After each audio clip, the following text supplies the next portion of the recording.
Podcasts you love. From people you trust. This is TWiT. This is TWiT News Special number 401 with Jeff Jarvis and Mikah Sargent, recorded Monday, March 18th, 2024. NVIDIA GTC Keynote 2024. Hello and welcome to our special TWiT News. This is the NVIDIA GTC, that is GPU Technology Conference. This is the AI conference from NVIDIA that kicks off today. Or actually, I guess it kicked off yesterday. March 18th is the kind of official kickoff with the keynote. We will be watching the keynote today. I am Mikah Sargent, and I am joined across the web by Jeff Jarvis, who's here to join us. Hello, Jeff. Hey, Mikah. Good to see you. Good to see you as well. You know a thing. Last time I saw you, you were getting headaches with a... I was with the Vision Pro. Yes. Oh, that thing is long since returned to Apple. Very happy that it's there. You know, I even had a moment of like, am I going to miss it? I don't miss it at all. I really don't. Not at all. Yeah, it was a literal pain in the head. Not the neck, though, which is good, I guess. But we are currently watching the kind of, it's almost akin to when they flash the lights at a theater, right? It's getting everybody settled in.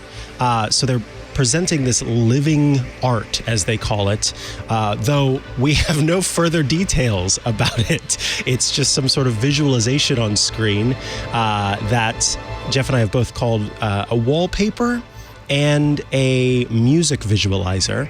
But and a screensaver. And a screensaver, yeah. It's unclear to us what exactly the data is that's being used to create the sculpture, but there is an individual on stage who sort of longingly and lovingly looks at the screen every now and then taps on their tablet to, one would assume, make changes to what's happening on screen, a sort of AI visualization DJ, if you will, which is going on my business cards.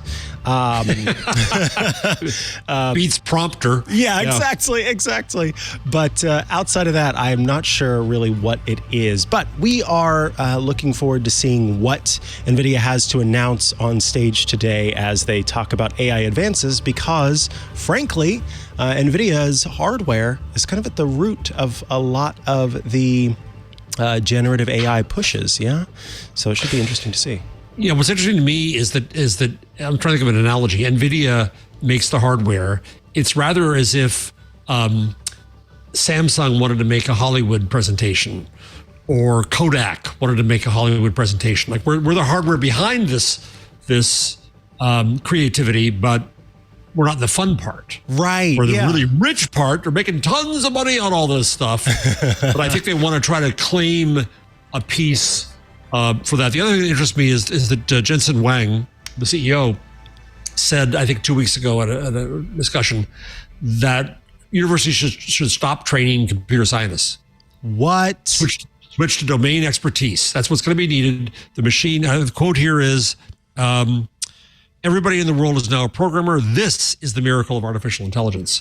So it'll be really interesting, I think, to hear where he talks strategically. Okay, that's fascinating, because that could really upset some people. Our show is about to begin. All right, sounds like we're about to kick off with the NVIDIA GTC conference keynote on March 18th in the San Jose Convention Center.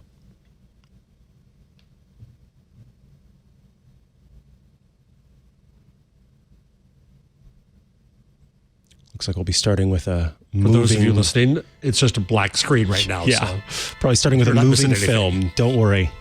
Do not adjust your dials.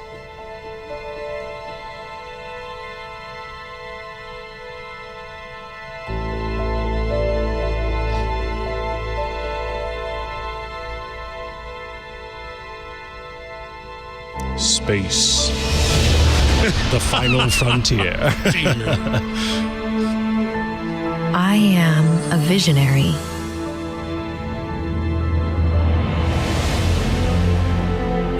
Illuminating galaxies to witness the birth of stars.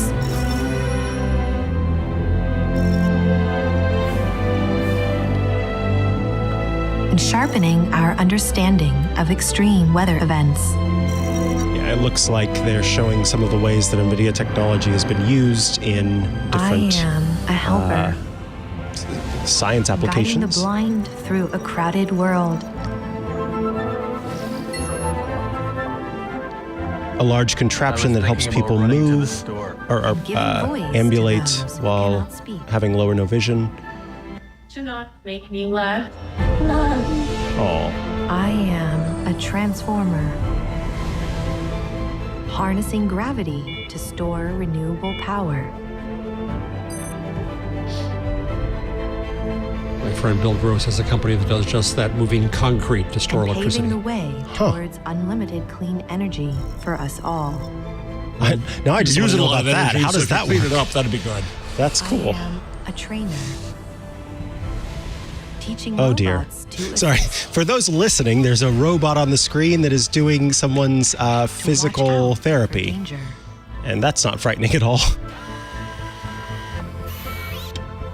And help save lives. I am a healer,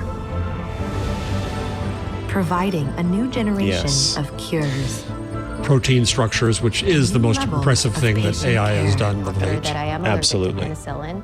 Is it still okay to take the medications? Definitely. These antibiotics don't contain penicillin. I don't so know it's that we perfectly need- safe. Patient talking to a fake human being, AI. No.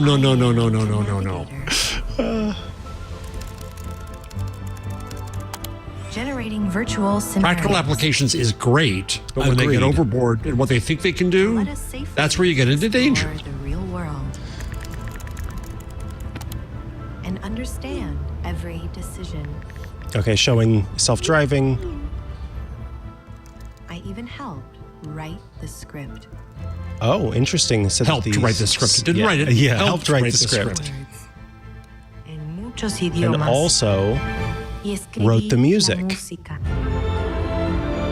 original music Which has been performed composed by human beings, however. Yes, original music composed by AI and performed by the London Symphony Orchestra. AI, I wonder what they got brought paid to for. life by NVIDIA, Yeah. deep learning, I also wonder if they had to make any changes to and the music. brilliant minds everywhere. I am AI, says the AI. No, we are. Yes, we are AI. Please welcome to the stage NVIDIA founder and CEO, Jensen Huang. All right, Jensen Huang takes the stage after showing where NVIDIA technology has been used in practical applications to kick off the keynote. Large stage. Large audience, I should say. Welcome to GTC. I hope you realize this is not a concert. You have arrived at a developers conference. There will be a lot of science described, algorithms, computer architecture, mathematics. Uh-oh. But we don't need any of that because the computers do it for us. That's what you said, Jensen. Yeah. I sensed a very heavy weight in the room all of a sudden. Almost like you were in the wrong place. No conference in the world I don't know if we should start by is insulting there a the greater audience. assembly of researchers from such diverse fields of science, from climate tech How about to some radio humanities, please? sciences, trying to figure out how to use AI to robotically control MIMOs for next generation 6G radios, robotics, self-driving cars, even artificial intelligence. Even artificial intelligence. That was a laugh line. You guys didn't laugh. First, I noticed a sense of relief there all of a sudden. Also, this conference is represented by some amazing companies. This list, this is not the attendees. These are the presenters. It's a huge, And what's amazing is this. number of companies that are presenting. take Amazon, away Adobe, all of my friends, Foxconn. close Now it's too friends. small to read. Oracle, Michael Dell is sitting right there. Pixar, In the IT industry, Dell. all of the friends I grew Meta. up with eBay. in the Mozilla. industry. If you take away Honeywell. that list, this is what's amazing. These are the presenters of the non-IT industries using accelerated computing to solve problems that Navy, normal computers PayPal, can't. Merck, Snapchat. Interesting. Siemens, Lowe's, GE. Represented in life sciences, healthcare, genomics, transportation, of course, retail, logistics, manufacturing, industrial. Banking. The gamut of industries represented is truly amazing. And you're not here to attend only, you're here to present, to talk about your research. I am? Oh, no. $100 trillion of the world's industries is represented in this room today. This is absolutely amazing. I hope AI doesn't destroy us today. Not today, Jeff. Goes to the stock There market. is absolutely something happening. There is something going on. Indeed. The industry is being transformed, not just ours. Because the computer industry, the computer is the single most important instrument of society today. Fundamental transformations in computing affects every industry. But how did we start? How did we get here? I made a little cartoon for you. Literally, I drew this. In one page, this is NVIDIA's journey. Started in 1993. This might be the rest of the talk. It's sort of an illustration of different strange this is our journey. graphs. We were founded in 1993. There were some several computer important hardware. events that happened along the way.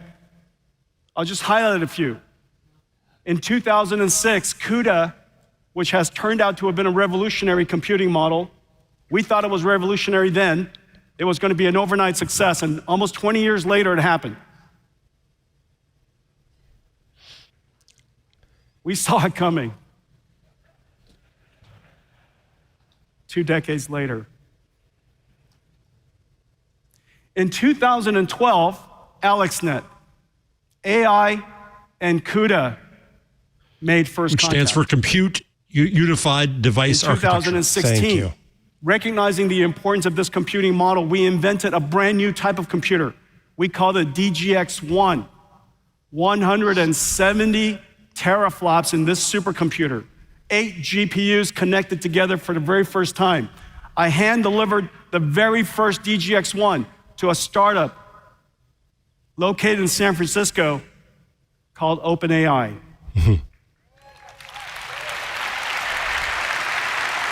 I want to know how they shifted from graphics to changing the world. DGX-1 was the world's first AI supercomputer. Remember, 170 teraflops. 2017, the Transformer arrived.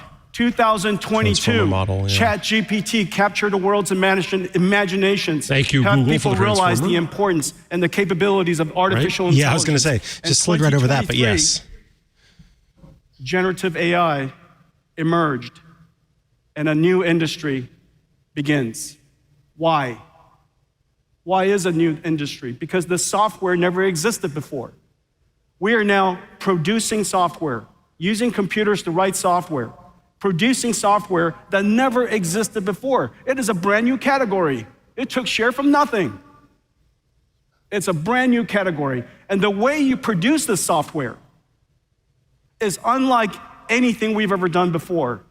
In data centers, This is kind of giving business seminar. generating tokens, producing floating point numbers at very large scale, as if in the beginning of this last industrial revolution, when people realized that you would set up factories, apply energy to it, and this invisible, valuable thing called electricity came out, AC generators. And 100 years later, 200 years later, we are now creating new types of electrons, tokens, using infrastructure we call factories, AI factories. Sorry, to new generate types of electrons? This new, incredibly valuable thing called. Oh, is this in Yeah. is this A the new extended industry conceit that's has going on emerged. here? Was that the Well, yes. Okay. We're going to talk about He many flipped things back about this to new industry. Edison and We're going to Tesla, talk about how we're going to do the computing real next. Tesla. Yeah. We're going to talk about the type of software that you build because of this new industry, the new software, how you would think about this new software. What about applications in this new industry?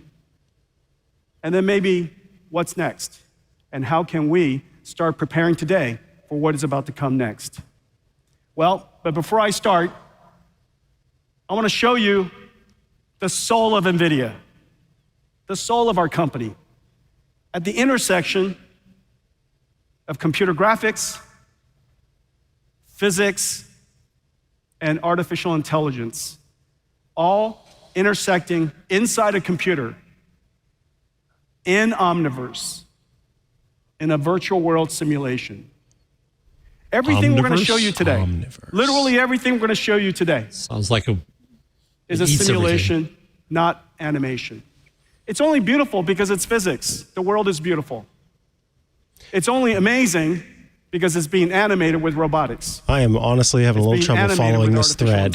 He's kind of bouncing all over the place. What you're about to see all day is completely generated, completely simulated in Omniverse, and all of it, what you're about to enjoy is the world's first concert where everything is homemade. What? Okay, so in NVIDIA Omniverse is some sort of generative AI Everything space. is homemade. You're I think he's just trying to one-up Zuckerberg. Home videos. Yeah, Apple. So sit back and enjoy yourself. Okay, so here we go with a demo. Adobe Substance 3D Painter, Blender, and Maxon ZBrush. A charming cabin, now overdone Greek statue, now a watch in fine detail. Looks like an ad for one. Now close-ups of chips and architecture. Now code. Now animation and a drone.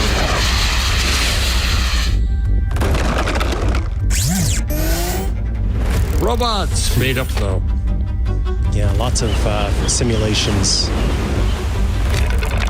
physics simulations, and 3D modeling. Fire! I have to say that fire looks more real than I see in a lot of things. So each of these videos that they're showing includes a little bit of text about what tools are being used to produce them. Some fabric, again, code coming together with robotics, 3D printing, robotic arms, and Amazon Robotics for doing shipping. It's basically NVIDIA inside. There you go, yes. We're in all of it. Now a warehouse. Hello, Amazon.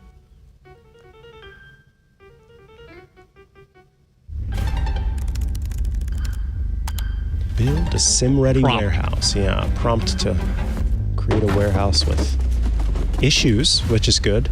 It's got some simulations going. Falling. At least they didn't fall on a fake human being. Building the next mega ship to get stuck in the canal. Now humans talking, almost human-like. Oh my! Just showing the factory is going mad. Yeah, the factory just absolutely falls apart in every way. How they handle that, it seems. Driving, self-driving. It doesn't matter because it's only in the Omniverse. Exactly. It's all handmade, or homemade, I mean. That's what the word they used. A simulation of Earth called Earth 2. Okay, that's where I sign off. No, thank you.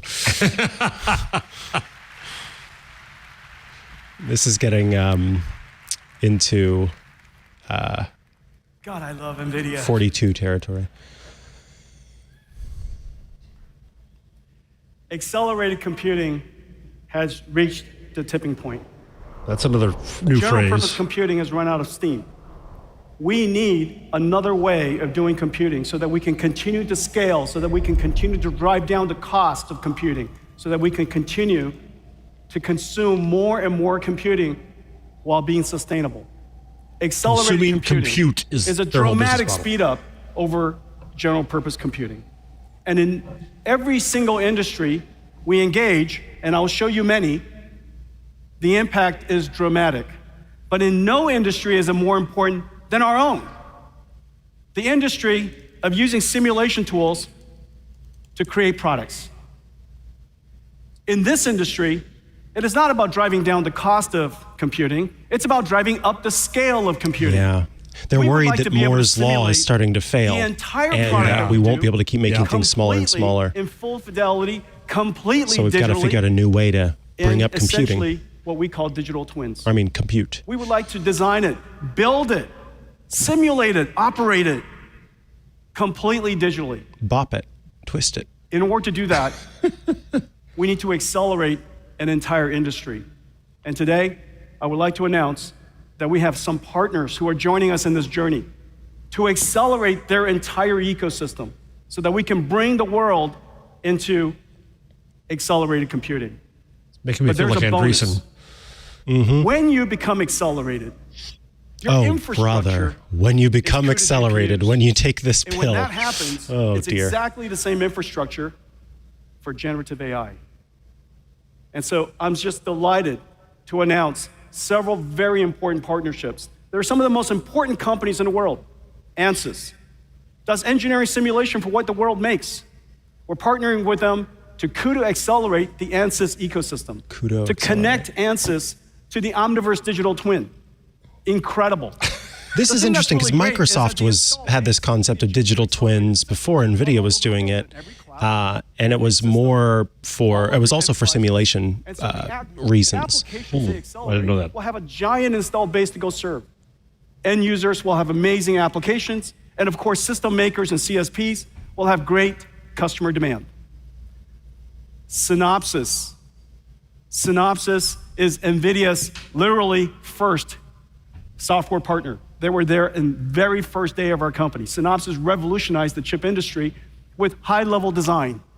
We are going to CUDA accelerate Synopsys. We're accelerating computational lithography, one of the most important applications that nobody's ever known about. In order to make chips, we have to push lithography to the limit. NVIDIA has created a library, a domain-specific library, that accelerates computational lithography. As a Gutenberg geek, I like that lithography as a printing technology has a role. All of TSMC, yeah, that is pretty cool. Who is announcing today that they're going to go into production with NVIDIA cuLitho. Once it's software-defined and accelerated, there are a lot of terms the next step thrown is around. to apply generative AI to the future of semiconductor manufacturing, pushing geometry even further. Cool. Cadence builds the world's essential EDA and SDA tools. Go back to that screen that had actual information on it. Between these two companies, Synopsys and Cadence, we basically build NVIDIA. Together, we are CUDA accelerating Cadence. They're also building a supercomputer out of NVIDIA GPUs so that their customers could do fluid dynamic simulation at 100, 1,000 times scale. Basically, a wind tunnel in real time. Cadence Millennium, a supercomputer with NVIDIA GPUs inside. A software company building supercomputers. I love seeing that. Building Cadence co-pilots together. Imagine a day when Cadence Synopsys, ANSYS, tool providers would offer you AI co-pilots so that we have thousands and thousands of co-pilot assistants helping us design chips, design systems. Interesting choice to use that same word that Microsoft is using for its branding across everything. As you can see the trend here, we're accelerating the world's CAE, EDA, and SDA so that we could create our future in digital twins. And we're going to connect them all to Omniverse, the fundamental operating system for future digital twins. I would love to know what any of this actually means. One of the industries what does that this look like in practice? From scale, and you all know this one very well, large language models. Basically, after the transformer was invented, we were able to scale large language models at incredible rates, effectively doubling every 6 months. Now, how is it possible that by doubling every 6 months, that we have grown the industry, we have grown the computational requirements so far? And the reason for that is quite simply this. If you double the size of the model, you double the size of your brain, you need twice as much information to go fill it. And so every time you double your parameter count, you also have to appropriately increase your training. It's not like a shelf count. To fill. Right. The combination of those two numbers becomes the computation scale you have to support. The latest, the state-of-the-art OpenAI model is approximately 1.8 trillion parameters. 1.8 trillion parameters required several trillion tokens to go train. So a few trillion parameters on the order of, a few trillion tokens on the order of, when you multiply the two of them together, approximately 30, 40, 50 billion, quadrillion floating point operations. Here's the math that he promised. Now we just have to do some CO math right now, just hang with me. So you have 30 billion quadrillion. A quadrillion is like a peta. And so if you had a petaflop GPU, you would need 30 billion seconds to go compute, to go train that model. 30 billion seconds is approximately 1,000 years. Oh my God. Well, 1,000 years, it's worth it.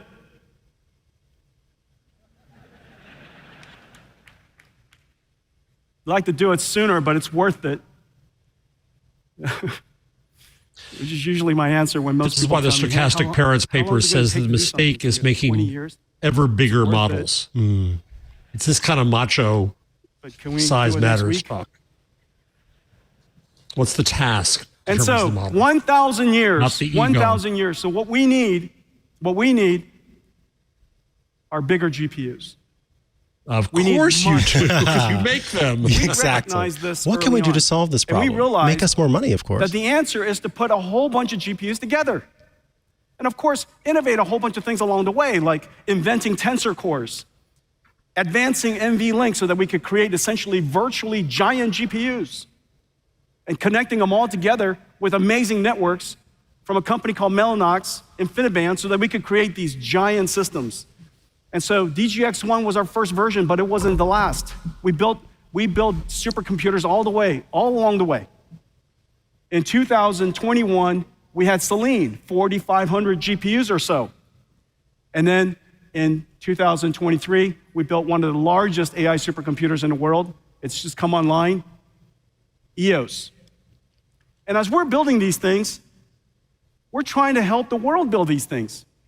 And in order to help the world build these things, we got to build them first. We build the chips, the systems, the networking, all of the software necessary to do this. You should see these systems. Imagine writing a piece of software that runs across the entire system, distributing the computation across thousands of GPUs, but inside are thousands of smaller GPUs. All sipping of so GPUs, much power. Distribute work across all of that. GPUs all the way down. Yeah, exactly. So that you can get the most energy efficiency, the best computation time, keep your costs down. And so those fundamental innovations is what got us here. And here we are, as we see the miracle of ChatGPT emerge in front of us. It'd be interesting to hear them we say also anything about realize the environment in we this. have a long ways to go. We need even larger models. We're going to train it with multimodality data, not just text on the internet, but we're going to train it on text and images and graphs and charts. And just as we learn, watching TV. And so there's going to be a whole bunch of watching video so that these models can be grounded in physics, understands that an arm doesn't go through a wall. So far, they're not doing a very good job of that. These models would have common sense by watching a lot of the world's video combined with a lot of the world's languages. We drink hemlock when he says AGI. Data generation, just as you and I do. When we try to learn, we might use our imagination to simulate how it's going to end up, just as I did when I was preparing for this keynote. I was simulating it all along the way. Oh, so he's saying he's an AI.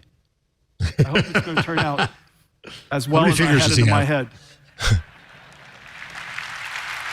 No, but that is an interesting thing to say, that me thinking about how something's going to go is the same way that an AI works, when that another performer, not really the case, did her performance completely on a treadmill so that she could be in shape to deliver it with full energy. What? I didn't do that. If I get a little winded about 10 minutes into this, you know what happened. And so where were we? We're sitting here using synthetic data generation. We're going to use reinforcement learning. We're going to practice it in our mind. We're going to have AI working with AI, training each other, just like student and teacher debaters. All of that is going to increase the size of our model. It's going to increase the amount of data that we have, and we're going to have to build even bigger GPUs. Hopper is fantastic. Bigger GPUs. But we need bigger GPUs. And so, somewhere Tim Gebru is screaming. I would like to introduce you to our bigger GPU. To a very, very big GPU. Yeah.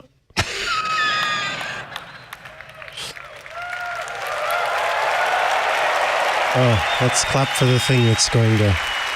Never mind, I'll stop. Named after David Blackwell, a mathematician, game theorists, probability. We thought it was a perfect name. Blackwell, ladies and gentlemen, enjoy this. The largest chip physically possible. Let's join two of them together. 208 billion transistors. Twice the size, a massive leap in compute.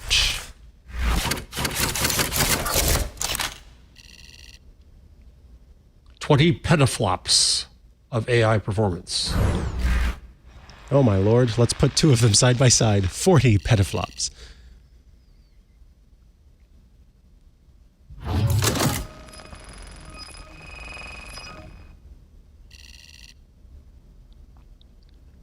Trillion parameter scale, 40 petaflops. 80 petaflops. No, it's 80 petaflops of AI performance. Oh, and then they just keep going. They're dropping it into the actual machine. Infrastructure processor for the network. And then you get a bunch of them stacked. Stack upon stacked. 18 compute trays.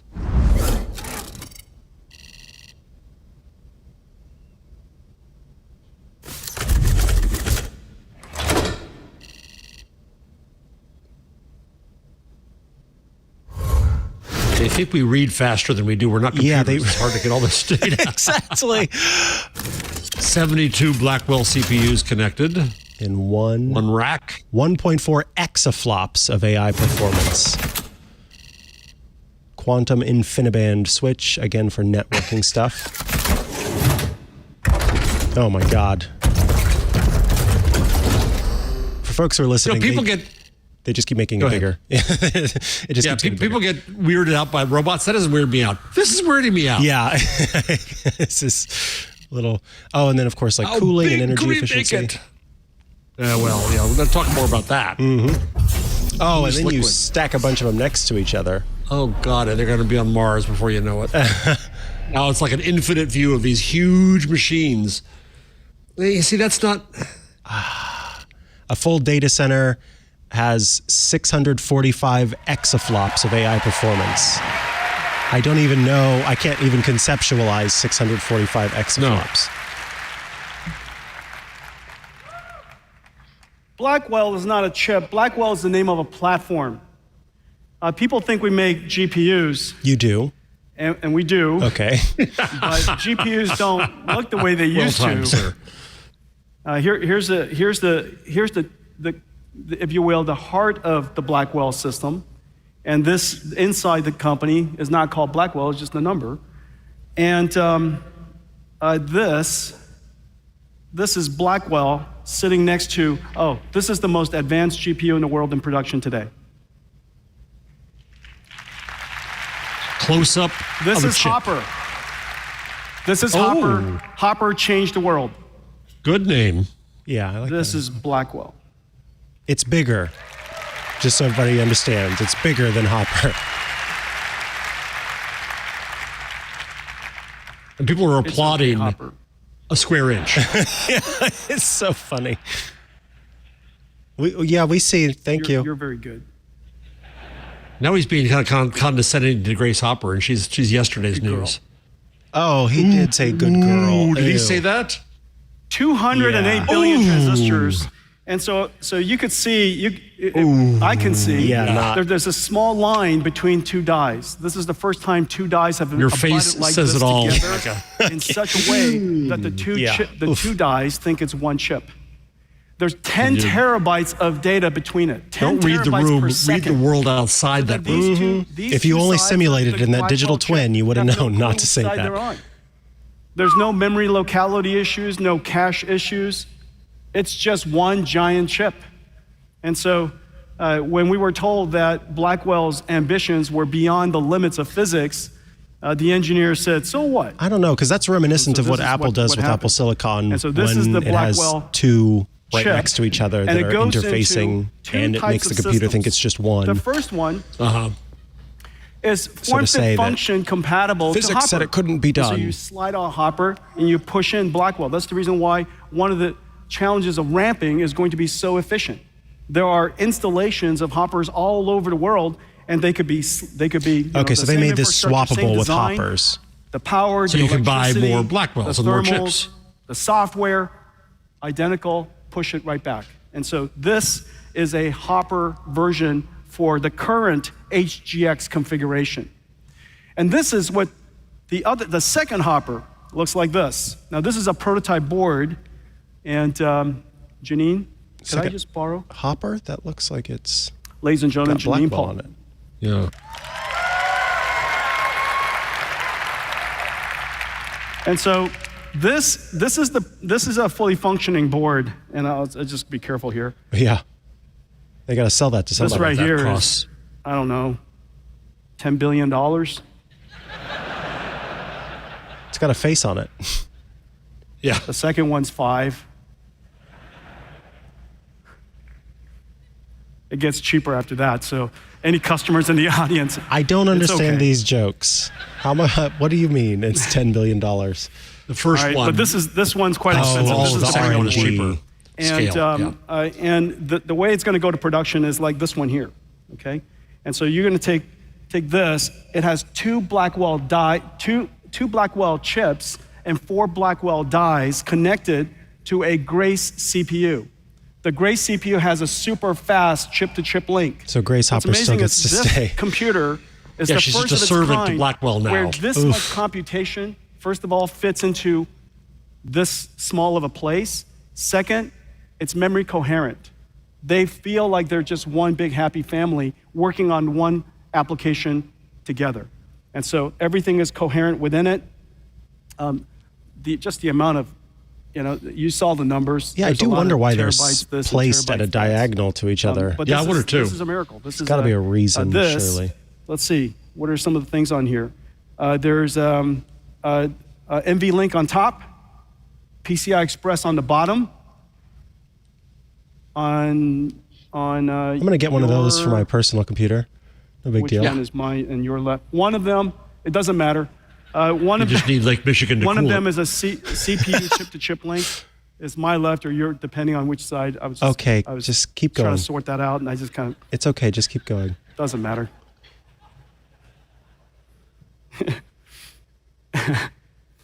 Hopefully it comes He's plugged kind in. of occasionally awkward. It's kind of almost endearing. It does wrap around to endearing, you're right. Okay, so this is the Grace Blackwell system.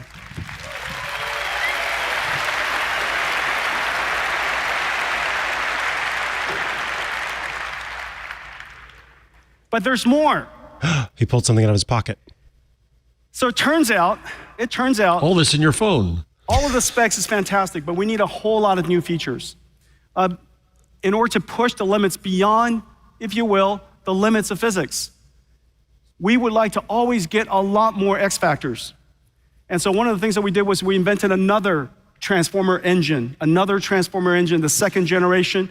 It has the ability to dynamically and automatically rescale and recast numerical formats to a lower precision whenever it can. Remember, artificial intelligence is about probability. And so you kind of have, 1.7, approximately 1.7 times approximately 1.4 to be approximately something else. Does that make sense? And so the ability for the mathematics to retain the precision and the range necessary in that particular stage of the pipeline, super important. And so it's not just about the fact that we designed a smaller ALU. The world's not quite that simple. You've got to figure out when you can use that, across a computation that is thousands of GPUs. It's running for weeks and weeks on weeks, and you want to make sure that the training job is going to converge. And so this new transformer engine, we have a 5th generation NVLink. It's now twice as fast as Hopper, but very importantly, it has computation in the network. And the reason for that is because when you have so many different GPUs working together, we have to share our information with each other. We have to synchronize and update each other. And every so often, we have to reduce the partial products and then rebroadcast out the partial products, the sum of the partial products, back to everybody else. And so there's a lot of what is called all reduce and all to all and all gather. It's all part of this area of synchronization and collectives so that we can have GPUs working with each other. Having extraordinarily fast links and being able to do mathematics right in the network allows us to essentially amplify even further. So even though it's 1.8 terabytes per second, it's effectively higher than that.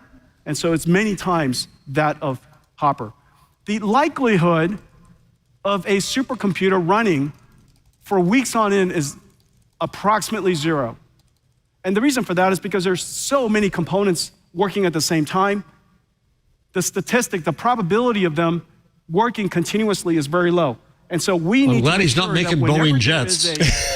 Amen. Checkpoint and restart as often as But he is making things inside them. Yeah, how to do them going forward. How to build them going forward. A weak chip or a weak node early, we could retire it and maybe swap in another processor.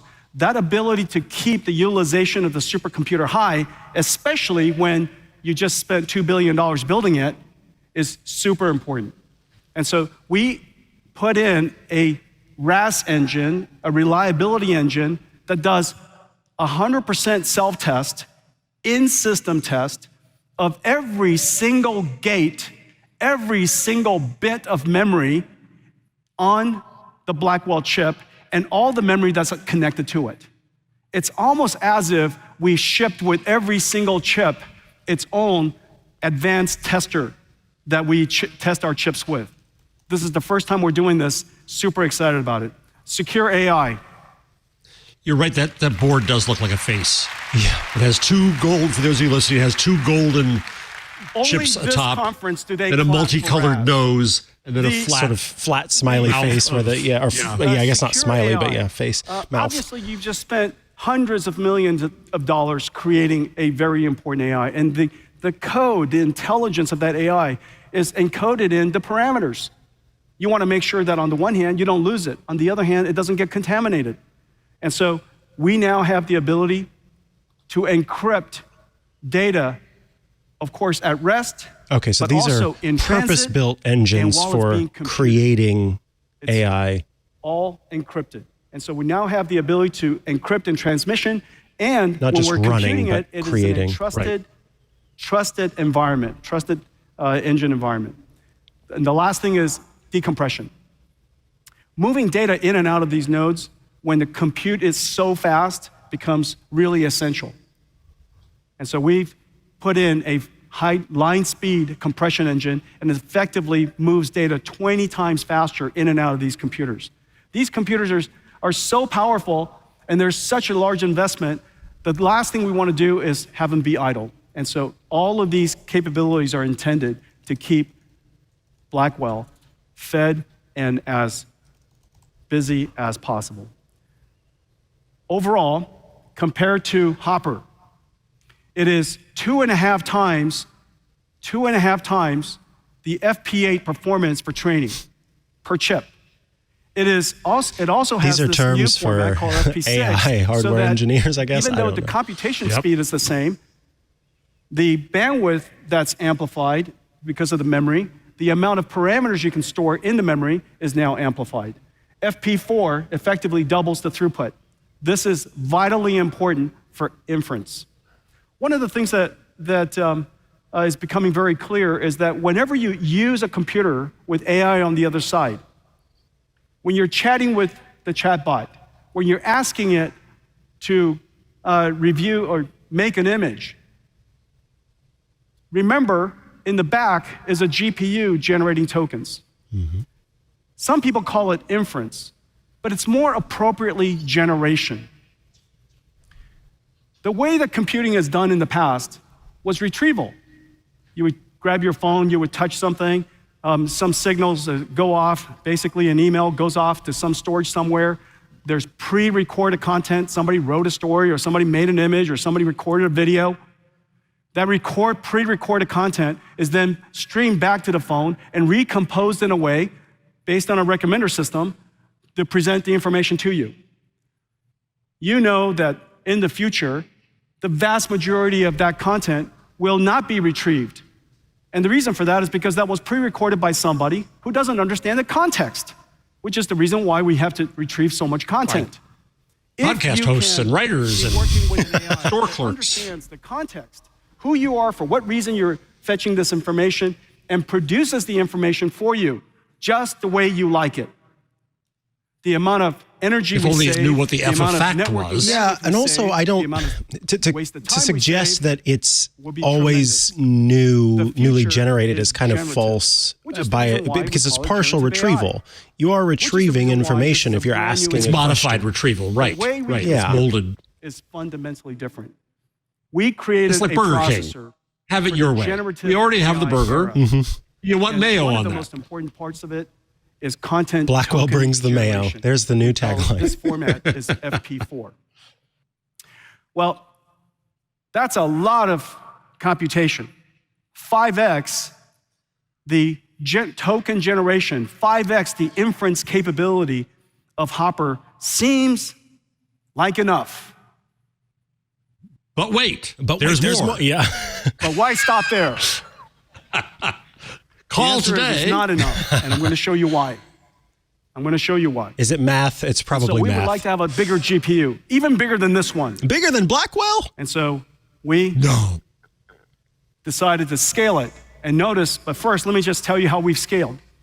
Over the course of the last 8 years, we've increased computation by 1,000 times. 8 years, 1,000 times. Remember, back in the good old days of Moore's Law, it was 5x every, 10x every 5 years. That's easiest math. 10x every 5 years, 100 times every 10 years. 100 times every 10 years in the middle, in the heydays of the PC revolution. 100 times every 10 years. In the last 8 years, we've gone 1,000 times. We have 2 more years to go. And so that puts it in perspective. So Moore and Hopper are both outdone and replaced. The rate at which we're advancing computing is insane. And it's still not fast enough, so we built another chip. This chip, the size of a dinner plate. Just an incredible chip. We call it the NVLink Switch. Oh, come on, not a good name. Come on, give it a name. It's almost the size of Hopper all by itself. This switch chip has 4 NVLinks in it, each 1.8 terabytes per second, and it has computation in it, as I mentioned. Sisters. What is this chip for? That's what I'm wondering. Yeah. If we were to build such a chip, we can have every single GPU talk to every other GPU at full speed at the same time. That's insane.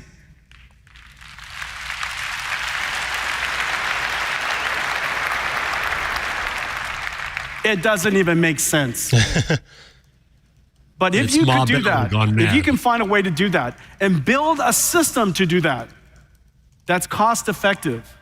That's cost effective. And good for the environment, right? How incredible would it be that we could have all these GPUs connect over a coherent link so that they effectively are one giant GPU? Well, one of the great inventions in order to make it cost effective is that this chip has to drive copper directly. The SerDes of this chip is just a phenomenal invention so that we could do direct drive to copper. And as a result, you can build a system that looks like this. It looks like a black box. It's 720 now petaflops. this system 1.44 is kind of exaflops insane. in inference. This is one DGX. This is what a DGX looks like now. Remember, just 6 years ago, It was pretty heavy, but I was able to lift it. Now I can't. I delivered the first DGX-1 to OpenAI, and the researchers there. It's on, the pictures are on the internet, and we all autographed it. If you come to my office, it's autographed there. It's really beautiful. But you could lift it. That DGX, by the way, was 170 teraflops. If you're not familiar with the numbering system, that's 0.17 petaflops.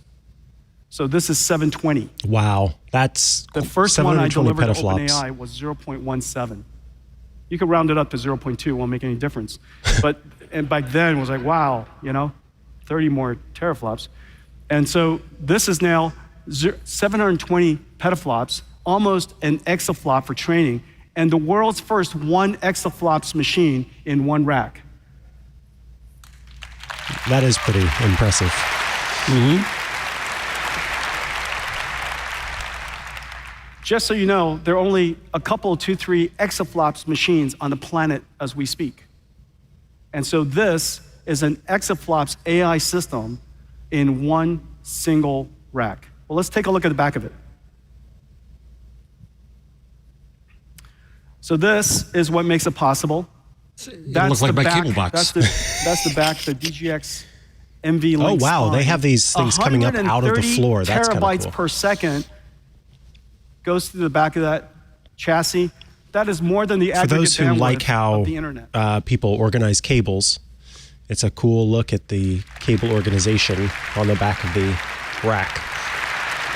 Feels kind of old-fashioned to still have cables. So we could basically send everything to everybody within a second.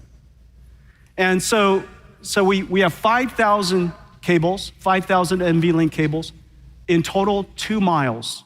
2 miles of cable. Now this is the amazing thing. If we had to use optics, we would have had to use transceivers and retimers, and those transceivers and retimers alone would have cost 20,000 watts.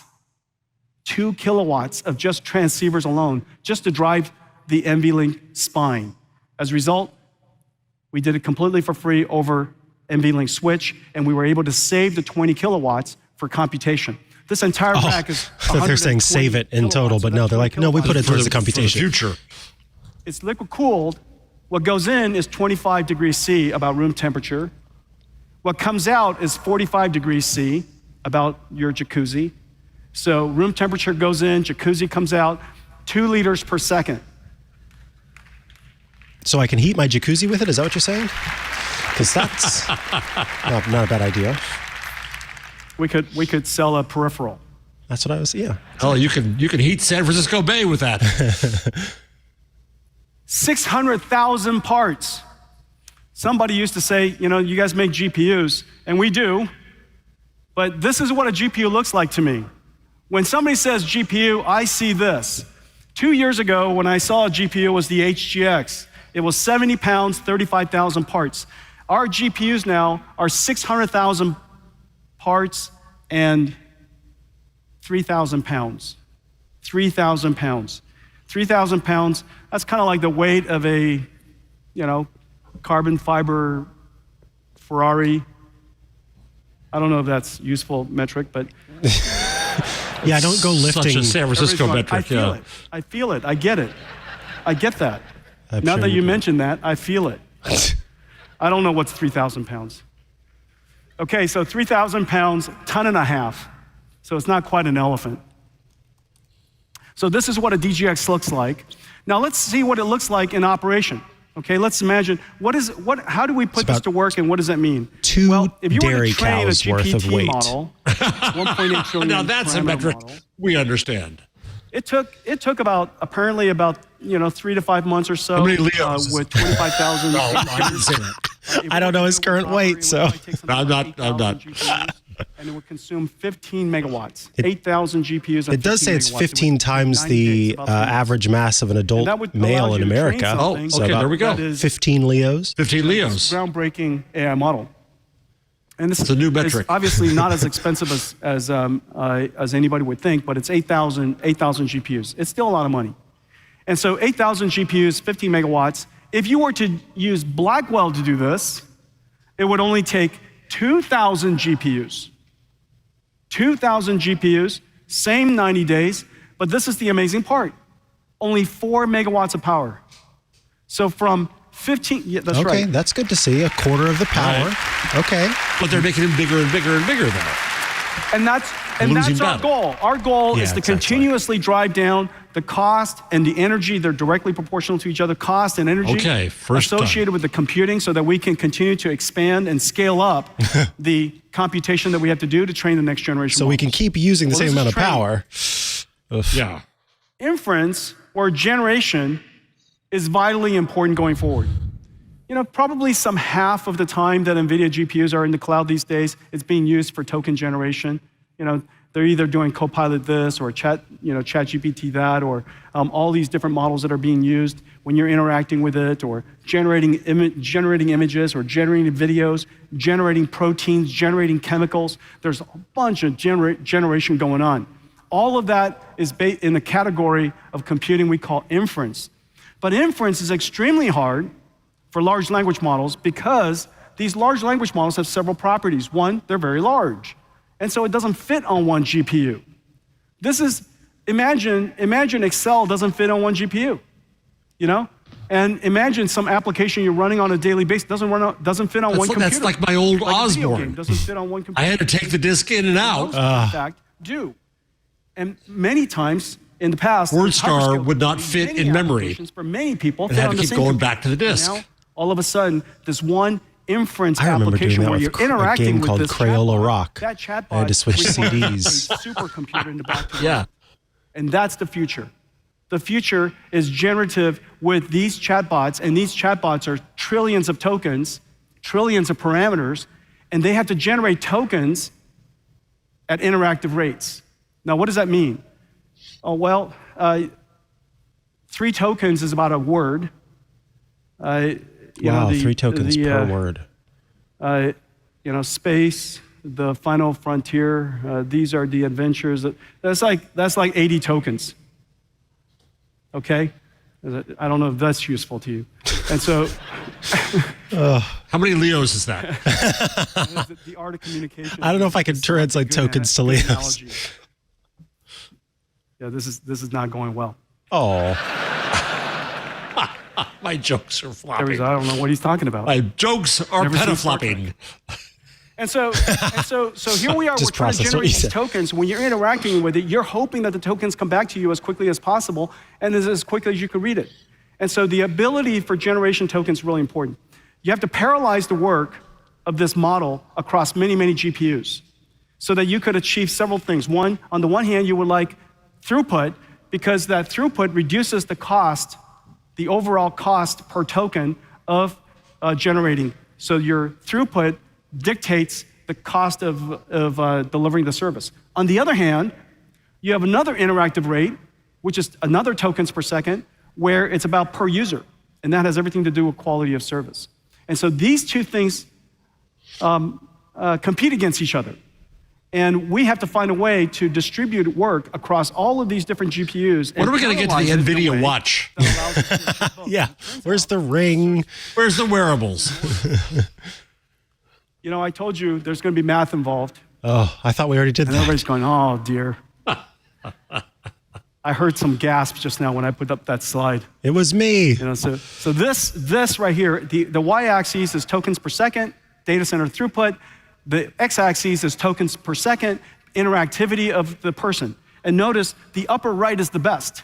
You want interactivity to be very high, number of tokens per second per user. You want the tokens per second per data center to be very high. The upper right is terrific. However, it's very hard to do that. And in order for us to search for the best answer across every single one of those intersections, x, y coordinates, okay, so just look at every single x, y coordinate, all those blue dots came from some repartitioning of the software. Some optimizing solution has to go and figure out whether to use tensor parallel, expert parallel, pipeline parallel, or data parallel, and distribute this enormous model across all these different GPUs and sustain the performance that you need.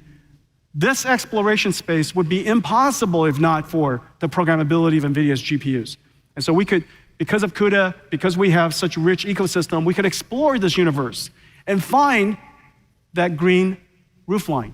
It turns out that green roofline, notice, you got TP2, EP8, DP4. It means tensor parallel across 2 GPUs, expert parallels across 8, data parallel across 4. Notice on the other end, you got tensor parallel across 4 and expert parallel across 16. The configuration, the distribution of that software, it's a different runtime that would produce these different results. And you have to go discover that roofline. Well, that's just one model. And this is just one configuration of a computer. Imagine all of the models being created around the world and all the different configurations of systems that are going to be available. Okay. So now that you understand the basics, let's take a look. Thank you. I definitely understand. That was the basics, Mikah. The basics. Now we're going to grad school. Okay. This is the extraordinary thing. In one generation, because we created a system that's designed for trillion parameter generative AI, the inference capability of Blackwell is off the charts. And in fact, it is some 30 times Hopper. Yeah. You know, I feel like that's all they needed to say. It's 30 times better. We didn't need to know all of the math and everything. For large language models, I make fun of the doomsters talking about controlling compute. When you hear a presentation like this, I start to at least understand we changed the architecture of Hopper, and we just made it a bigger chip. Fearful awe at the size of all this. Greatest 10 terabytes per second. We connected the 2 chips together. We got this giant 208 billion parameter chip. How would we have performed if nothing else changed? And it turns out quite wonderfully. And that's the purple line, but not as great as it could be. And that's where the FP4 Tensor Core, the new transformer engine, and very importantly, the NVLink Switch. And the reason for that is because all these GPUs have to share the results, partial products. Whenever they do all gather, whenever they communicate with each other, that NVLink Switch is communicating almost 10 times faster than what we could do in the past using the fastest networks. Okay, so Blackwell is going to be just an amazing system for generative AI. And in the future, data centers are going to be thought of, as I mentioned earlier, as an AI factory. An AI factory's goal in life is to generate revenues, generate, in this case, intelligence in this facility, not generating electricity as in AC generators, but of the last industrial revolution and this industrial revolution, the generation of intelligence. And so this ability is super, super important. They're really pushing this idea that of Blackwell is really the Industrial Revolution number 2. What are your thoughts on that, Jeff? Do you feel that at all? This is a year and a half ago, 2 years ago, I guess 2 years ago. No. When we first started to go to market. We could talk about more, but I just... we had the benefit of maybe we'll talk about it on Twig, because I'd love to hear your in-depth thoughts on whether you think it has any... You presume much, sir. We had 2 customers. We have more now. Or this idea that you can manufacture intelligence, that's not sitting well. But that's the ego of this industry now. Right. It's kind of the unbelievable what is that mandate? There's a historical unbelievable excitement mandate. And there's a whole bunch of different configurations. Of course, I showed Manifest Destiny? Yes, Manifest Destiny. That's exactly what I was thinking slide into the Hopper form factor, so that's easy. To say that the computer has intelligence is itself anthropomorphic. Right. Then to say that you can make more of it faster is egotistical, hubristic. And by the way, for folks who are listening, wondering, what's going on? Why are you talking? All that's been said is that they had 2 customers a long time ago, and now they have many customers. That's literally all that's been said while Jeff and I were talking. Trying to figure this out. Geared up. All the OEMs and ODMs, regional clouds, sovereign AIs, and telcos all over the world are signing up to launch with Blackwell. This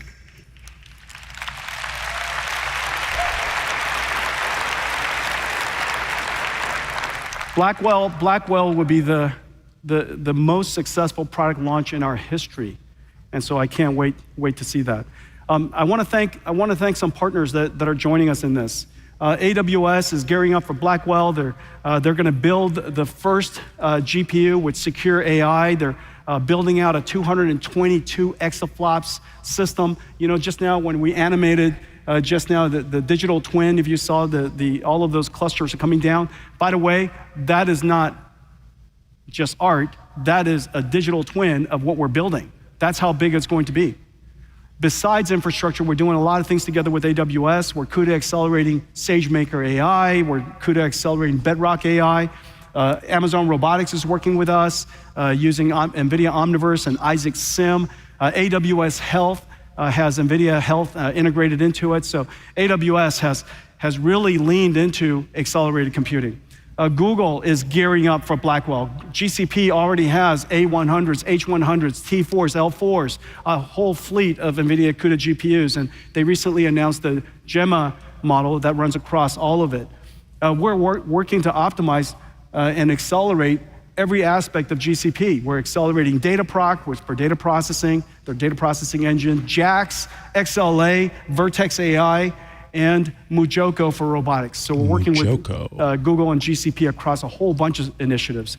Oracle is gearing up for Blackwell. Oracle is a great partner of ours for NVIDIA DGX Cloud, and we're also working together to accelerate something that's really important to a lot of companies, Oracle database. Microsoft is accelerating, and Microsoft is gearing up for Blackwell. Microsoft and NVIDIA has a wide-ranging partnership.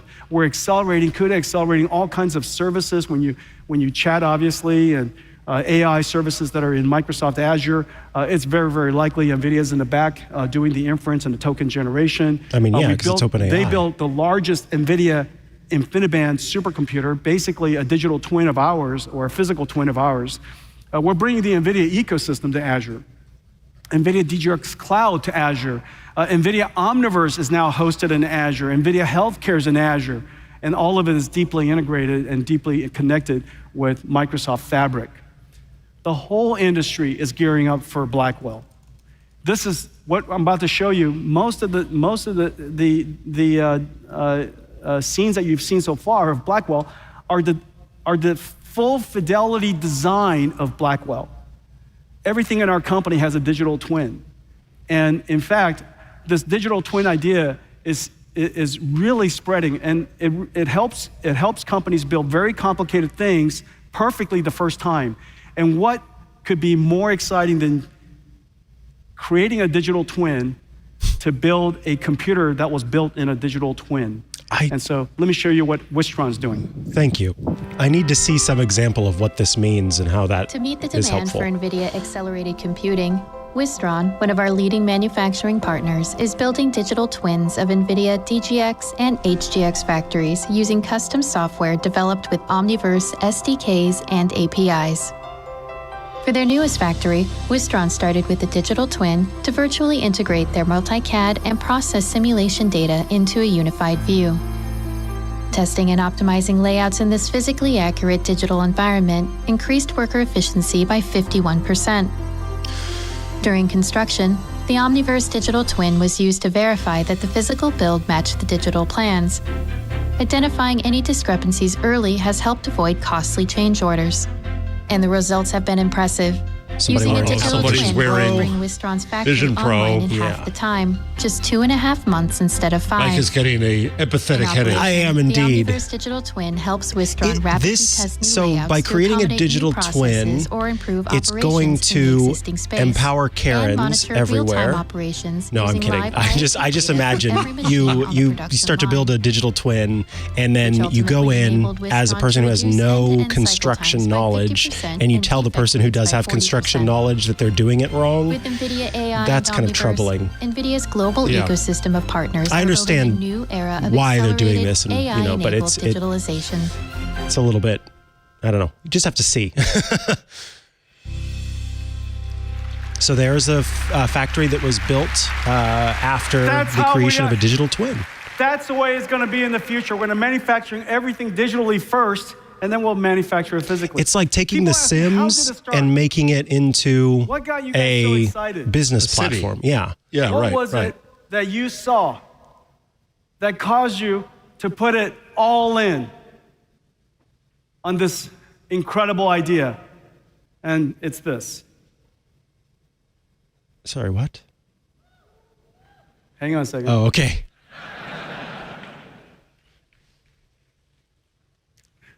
Guys, that was going to be such a moment. Oh, another punchline, That's what happens teraflops. when you don't rehearse.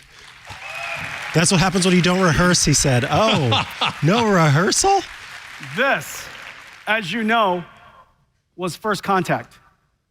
2012, AlexNet. Okay, how do you feel about him Put a using that cat term, first into this contact, computer, as and if it it's comes a out new and it life says, form? Cat.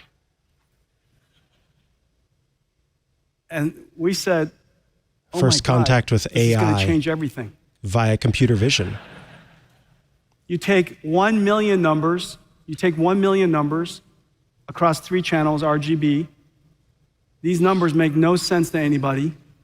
You put it into this software, and it dimensionally reduces it. It reduces it from 1 million dimensions. It turns it into 3 letters, 1 vector, 1 number. And it's generalized. You could have the cat be different cats. And you could have it be the front of the cat and the back of the cat. And you look at this thing, you say, unbelievable. You mean any cats? Yeah, any cat. And it was able to recognize all these cats. And we realized how it did it. Systematically, structurally, it's scalable. How big can you make it? Well, how big do you want to make it? And so we imagined that this is a completely new way of writing software. And now today, as you know, you type in the word CAT, and what comes out is a cat. It went the other way. Am I right? Unbelievable. How is it possible? That's right. How is it possible you took 3 letters and you generated 1 million pixels from it, and it made sense? Well, that's the It miracle. had 5 and here we are. legs, but other than that, Literally, Yeah, 10 exactly. Years later, 10 years later, where we recognize text, we recognize images, we recognize videos and sounds. So and Google, images. Not only it says do we learn and recognize understand them, everything. We understand their meaning. Google We organized understand the everything. meaning of They the want to text, learn so and I can understand chat it. with you. Yeah, in It can summarize for you. 2017, It understands the text. transformer model It understood, hit. not just recognizes the English, it understood the English. It doesn't just recognize the pixels, it understood the pixels. And you can even understands condition it brainwaves and amino between acids 2 and modalities. protein. You can have language, condition, image, and generate all kinds of interesting things. Well, if you can understand these things, what else can you understand that you've digitized? The reason why we started with text and images is because we digitized those. But what else have we digitized? Well, it turns out we digitized a lot of things: proteins and genes and brainwaves. Anything you can digitize, so long as there's structure, we can probably learn some patterns from it. And if we can learn the patterns from it, we can understand its meaning. If we can understand its meaning, we might be able to generate it as well. And so therefore, the generative AI revolution is here. Well, what else can we generate? What else can we learn? To meaning well, to generation. One of the things that we would love to learn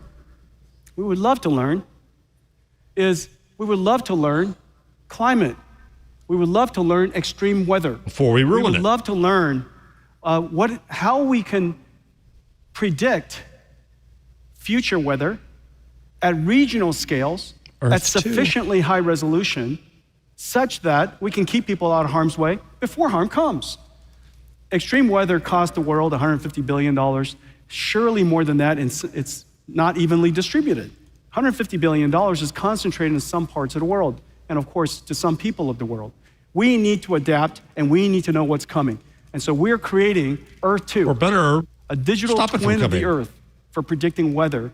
And we've made an Exactly. extraordinary invention called CoreDiv, the ability to use generative AI to predict weather at extremely high resolution. It will Let's take a say look. the way that you stop climate change from happening is by stopping the company NVIDIA from continuing to create larger and larger GPUs, which is why they have not asked it that question.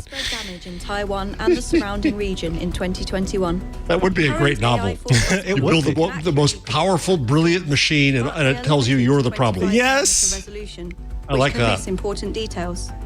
NVIDIA's CorDiff is a revolutionary new generative AI model trained on high-resolution, radar-assimilated WRF weather forecasts and ERA-5 reanalysis data. I have no sense of how much extreme events like Chanthu NVIDIA can be super does models, 25 kilometer to whether 2 that kilometer competes with their resolution, customers. with 1,000 times the Yeah, that's a speed good question. and 3,000 times the energy I don't know what the business efficiency of relationship is conventional there. weather models. By combining the speed and accuracy of NVIDIA's weather forecasting model ForecastNet and generative AI models like CorDiff, we can explore hundreds or even thousands of kilometer-scale regional weather forecasts to provide a clear picture of the best, worst, and most likely impacts of a storm. This wealth of information can help minimize loss of life and property damage. Today, CorDiff is optimized for Taiwan, but soon, generative supersampling will be available as part of the NVIDIA Earth 2 inference service for many regions across the globe. I wonder if this is an AI voice. That accent is unusually British. Motto. The weather company is LSW. the trusted source of global weather prediction. We are working together to accelerate their weather simulation, first principled base of simulation. However, they're also going to integrate Earth 2 CorDiff so that they could help businesses and countries do regional, high-resolution weather prediction. And so if you have some weather prediction you'd like to do, reach out to the weather company. Really exciting work. NVIDIA Healthcare. Something we started 15 years ago. We're super excited about this. This is an area where we're very, very proud. I'm honestly genuinely excited Whether about it's this medical aspect imaging as or well. gene Yes, I am sequencing too. or computational chemistry, it is very likely that NVIDIA is the computation behind It's it. not just diagnostic We've done health. so much It's work also in this area. Today, we're announcing personalized that treatment. we're going to do Yeah, something because really, the really long cool. history of Imagine healthcare all of research these and AI study, models that are being used like white people have the to advantage of having generate had that amount of images research and done audio for them, instead of images and and audio. now the people of Instead of color images and audio. have had such a All short the amount, digitization and that so we've to be able to done for accelerate that part of it genes and give us proteins the and amino same, acids, I think is a that really cool digitization idea. Capability is now Agreed. passed through machine learning so that we understand the language of life. I gave a The talk ability at to a understand the language of pharma life, company of some course, years we ago saw in the first Switzerland. evidence of it. And as I listened to all of them talk, it's all about AlphaFold. finding a This is molecule. really quite an It's all about extraordinary thing. After drugs as a decades of molecule. painstaking work, Just a single the molecule. world had Single only molecule. That's what the digitized whole business is a molecule. and reconstructed. Just amazed me. When you think about it, yes, of course it is, Microscopy right? or Yeah. X-ray crystallography. But finding the These different molecule, finding out what it will do, painstakingly predicting it, testing reconstructed it. the protein, 200,000 of them. In just, what is it, less than a year or so? AlphaFold has reconstructed 200 million proteins. Basically, every This is the protein, most impressive thing every living AI has thing done. that's Absolutely. ever been sequenced. This Raises the is completely ceiling. revolutionary. Well, those models are incredibly hard to use, incredibly hard for people to build. And so what we're going to do is we're going to build them. We're going to build them for the researchers around the world. And it won't be the only one. There'll be many other models that we create. And so let me show you what we're going to do with it.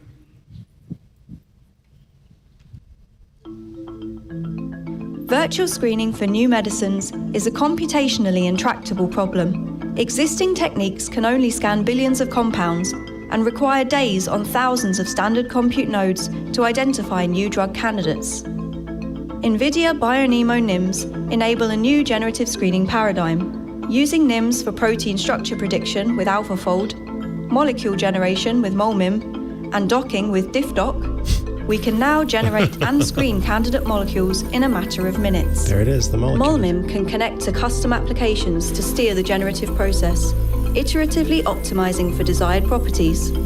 These applications can be defined with BioNeMo microservices or built from scratch. Here, a physics-based simulation optimizes for a molecule's ability to bind to a target protein, while optimizing for other favorable molecular properties in parallel. MolMIM generates high-quality drug-like molecules that bind to the target and are synthesizable, translating to a higher probability of developing successful medicines faster. Wow. BioNeMo is enabling a new paradigm in drug discovery with NIMs, Just providing on-demand microservices individualized that can be medicine. combined to build powerful drug discovery workflows That's like de novo protein design answering or guided molecule generation mental health, for virtual like screening. just it's so BioNeMo incredible. NIMs are helping researchers and developers reinvent A lot of computational human drug design. testing needed. Yes. A lot of steps between here and there. Absolutely. But maybe cutting out some steps of human testing too, if you find out what doesn't work. Exactly. MoMAM, Core Diff, there's a whole bunch of other models. Computer vision models, robotics models, and even, of course, some really, really terrific open source language models. These models are groundbreaking. However, it's hard for companies to use. How would you use it? How would you bring it into your company and integrate it into your workflow? How would you package it up and run it? Remember, earlier I just said that inference is an extraordinary computation problem. How would you do the optimization for each and every one of these models and put together the computing stack necessary to run that supercomputer so that you can run these models in your company? And so we have a great idea. We're going to invent a new way for you to receive and operate software. This software comes basically in a digital box. We call it a container. And we call it the NVIDIA Inference Microservice, a NIM. And let me explain to you what it is. A NIM, it's a pre-trained model, so it's pretty clever. And it is packaged and optimized to run across NVIDIA's installed base, which is very, very large. What's inside it is incredible. You have all these pre-trained, state-of-the-art open source models. They could be open source, they could be from one of our partners, it could be created by us, like NVIDIA Moment. It is packaged up with all of its dependencies. So Inference CUDA, as a the right service. version. cuDNN, the right version. TensorRT, LLM, distributing across the multiple GPUs. Triton Inference Server, all completely packaged together. It's optimized depending on whether you have a single GPU, multi-GPU, or multi-node of GPUs. It's optimized for that. And it's connected up with APIs that are simple to use. Now think about what an AI API is. An AI API is an interface that you just talk to. And so this is a piece of software in the future that has a really simple API, and that API is called human. And these packages, incredible bodies of software, will be optimized and packaged. This is why he said you could stop training computer science. And you can download it, you could take it with you, you could run it in any cloud, you could run it in your own data center, you can run in workstations if it fit, and all you have to do is come to ai.nvidia.com. We call it NVIDIA Inference Microservice, but inside the company, we all call it NIMS. Okay?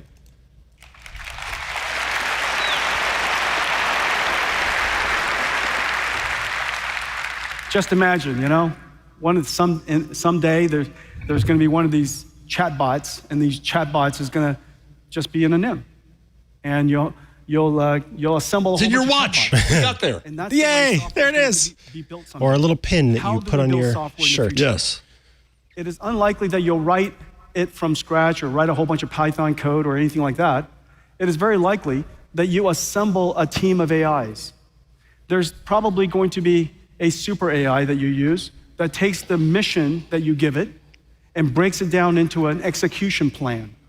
Some of that execution plan could be handed off to another NIM. This idea of agent tree maybe is the next step that AI people see, but it doesn't come until we trust it. The language of SAP is We're not going to give it It might understand ServiceNow. important tasks. We shouldn't give it important tasks like driving a car and killing people. Right. It might then unless we hand that fully trust result it, to or another even NIM making an airplane that goes reservation, off or and does deciding some what calculation medicine to on give it. And this agent tree is Optimization an software. opportunity to pull away from the larger optimization systems. Is that the idea Maybe it's, there, where each agent no, is it's small? greater service. Okay. So you think about the first stage of AI was computational comparison and so on. The next stage is generational. It'll make stuff. The next stage is agentic. Because it's been presented with But this it'll is do what stuff the right for you. answer should Got it. look like. It knows what answer. But you got to trust it. What right answer? And I don't to trust it. use. Yeah. Yeah. I don't even trust it to order a meal for me, right? Every Like, single day, yeah. top of the hour, that has something to do with a build plan or some forecast or some customer alert or some bugs database or whatever it happens to be.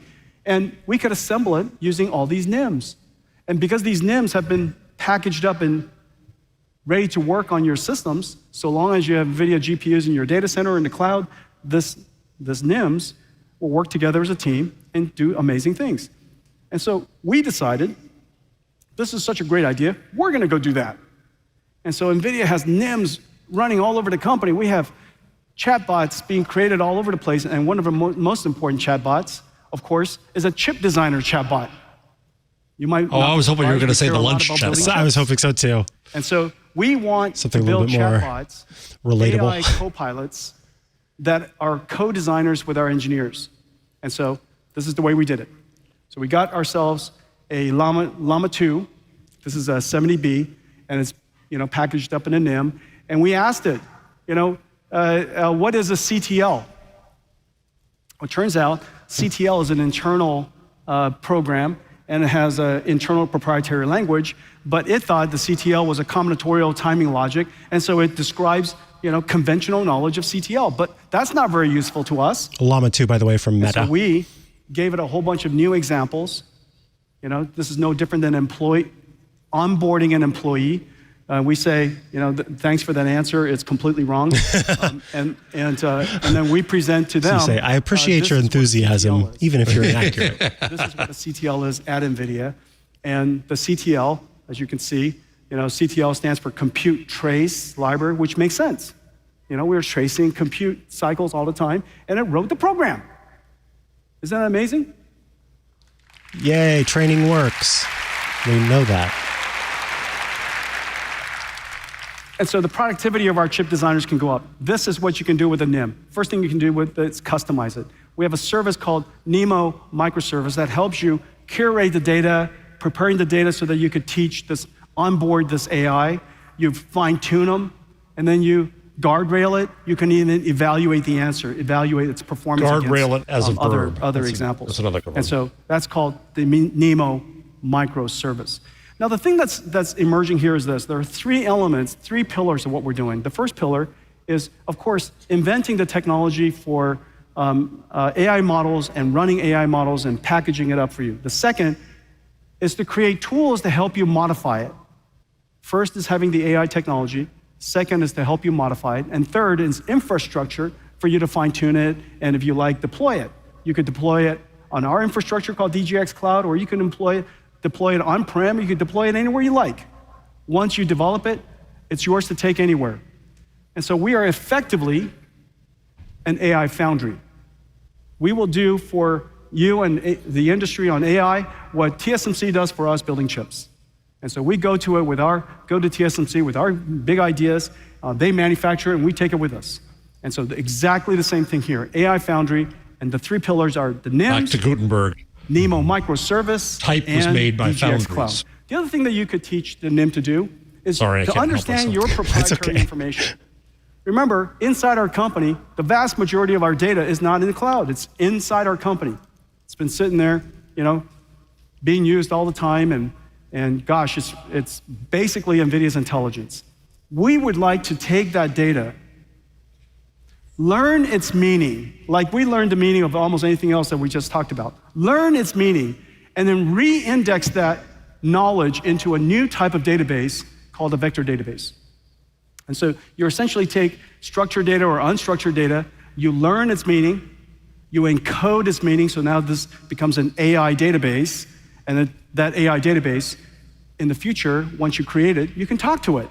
And so let me give you an example of what you could do. So suppose you've got a whole bunch of multi-modality data, and one good example of that is PDF. So you take the PDF, you take all of your PDFs, all your favorite, the stuff that damned is PDFs proprietary to you, critical to your company. You can encode it. Damned PDFs. Just as we encoded pixels of a cat, and it becomes the word cat, we can encode all of your PDF, and it turns into. If you didn't make it into a PDF in the first place, you'd still have the data. That is very true. The proprietary information of your company. And once you have that proprietary information, you can chat to it. So it looks like NVIDIA is kind of trying to show, look, we can do the things that OpenAI and all the others are doing. Customers do. This is what's weird about this to me. It's very strange. Our software team, they just chat with the bugs database. Because Adobe already has that functionality in Adobe Acrobat. I was just chatting with my PDF the other day. Right. It's not a euphemism. Damn you, PDF, you said. and so we have another chatbot. It's a classic business-to-business versus business-to-consumer problem. I've seen this in the media business all the time. You can do it. If you're a B2B, you can't compete with your Cs. Right. By going after your B's Cs. Okay, so we call this Nemo Retriever, and the reason for that is because ultimately its job is to go retrieve information as quickly as possible. And you just talk to it. Hey, retrieve me this information. It goes, it brings it back to you. Is it, do you mean this? You go, yeah, perfect. Okay? And so we call it the Nemo Retriever. Well, the Nemo service helps you create all these things, and we have all these different NIMs. We even have NIMs of digital humans. I'm Rachel, your AI care manager. No.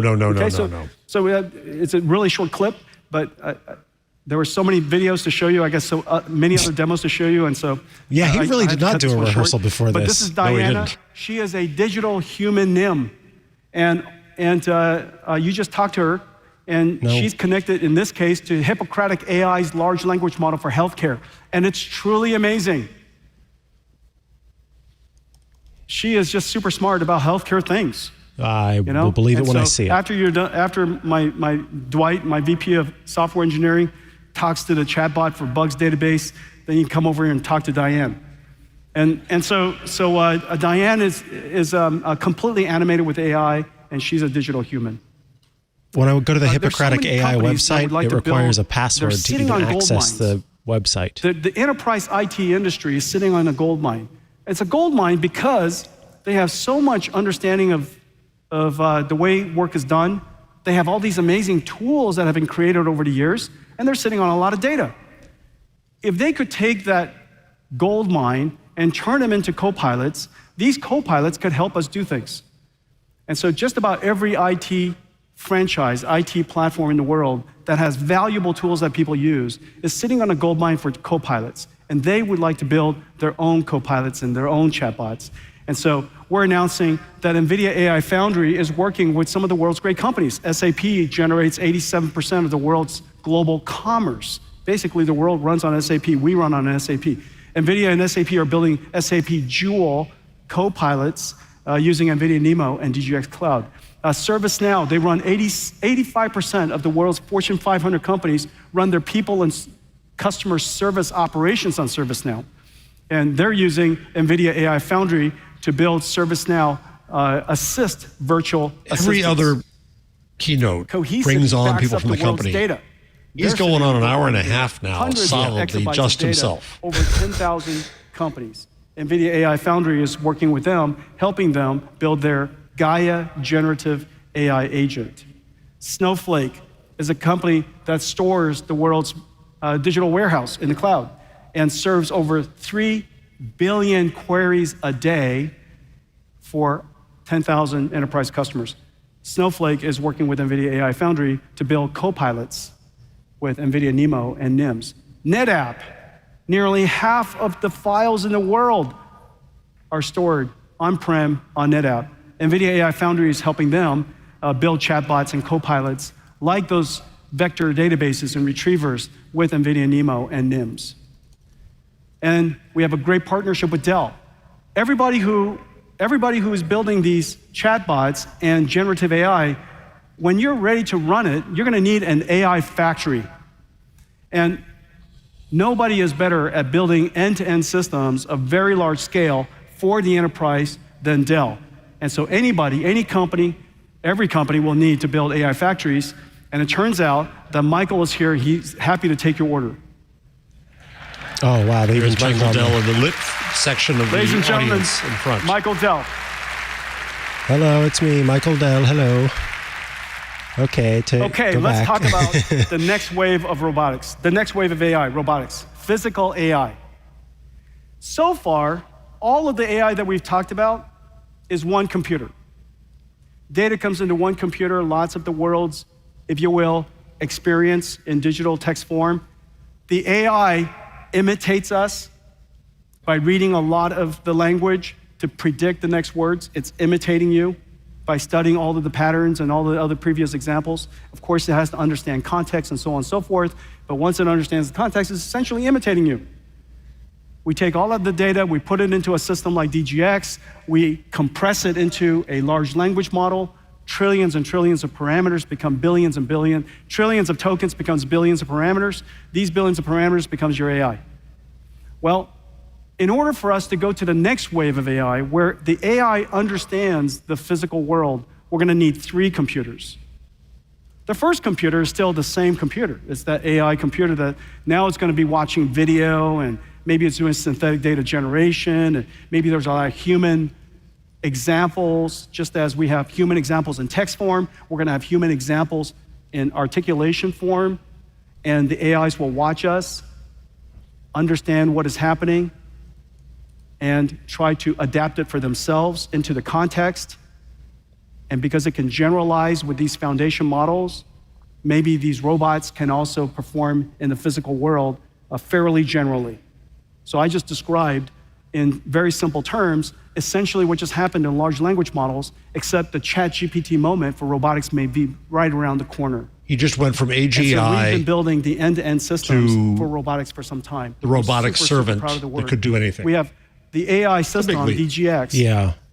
We have the lower system, which is called AGX for autonomous systems. AGX. The world's first robotics processor. When we first built this thing, people are, what are you guys building?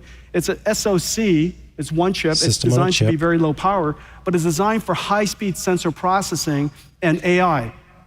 And so if you want to run transformers in a car, or you want to run transformers in a anything that moves, we have the perfect computer for you. It's called the Jensen. And so the DGX on top for training the AI, the Jensen is the autonomous processor, and in the middle, we need another computer. Whereas large language models have the benefit of you providing your examples and then doing reinforcement learning human feedback. What is the reinforcement learning human feedback of a robot? Well, it's reinforcement learning physical feedback. That's how you align the robot. That's how the robot knows that as it's learning these articulation capabilities and manipulation capabilities, it's going to adapt properly into the laws of physics. And so we need a simulation engine that represents the world digitally for the robot, so that the robot has a gym to go learn how to be a robot. We call that virtual world Omniverse. There we go, there's Omniverse. And the computer that runs Omniverse is called OVX. And OVX, the computer itself, is hosted in the Azure cloud. Oh, Microsoft Azure Cloud. So basically we built these 3 things. No wonder they can say Copilot so often. On top of it, we have algorithms deep for every integration single one. with Microsoft. Now, I'm going to show you one super example of how AI and Omniverse are going to work together. The example I'm going to show you is kind of insane, but it's going to be very, very close to tomorrow. It's a robotics building. This robotics building is called a warehouse. Inside the robotics building are going to be some autonomous systems. Some of the autonomous systems are going to be called humans, and some of the autonomous systems are going to be called forklifts. And these autonomous systems are going to interact with each other, of course, autonomously, and it's going to be overlooked upon by this warehouse to keep everybody out of harm's way. The warehouse is essentially an air traffic controller. And whenever it sees something happening, it will redirect traffic and give new waypoints, just new waypoints to the robots and the people, and they'll know exactly what to do.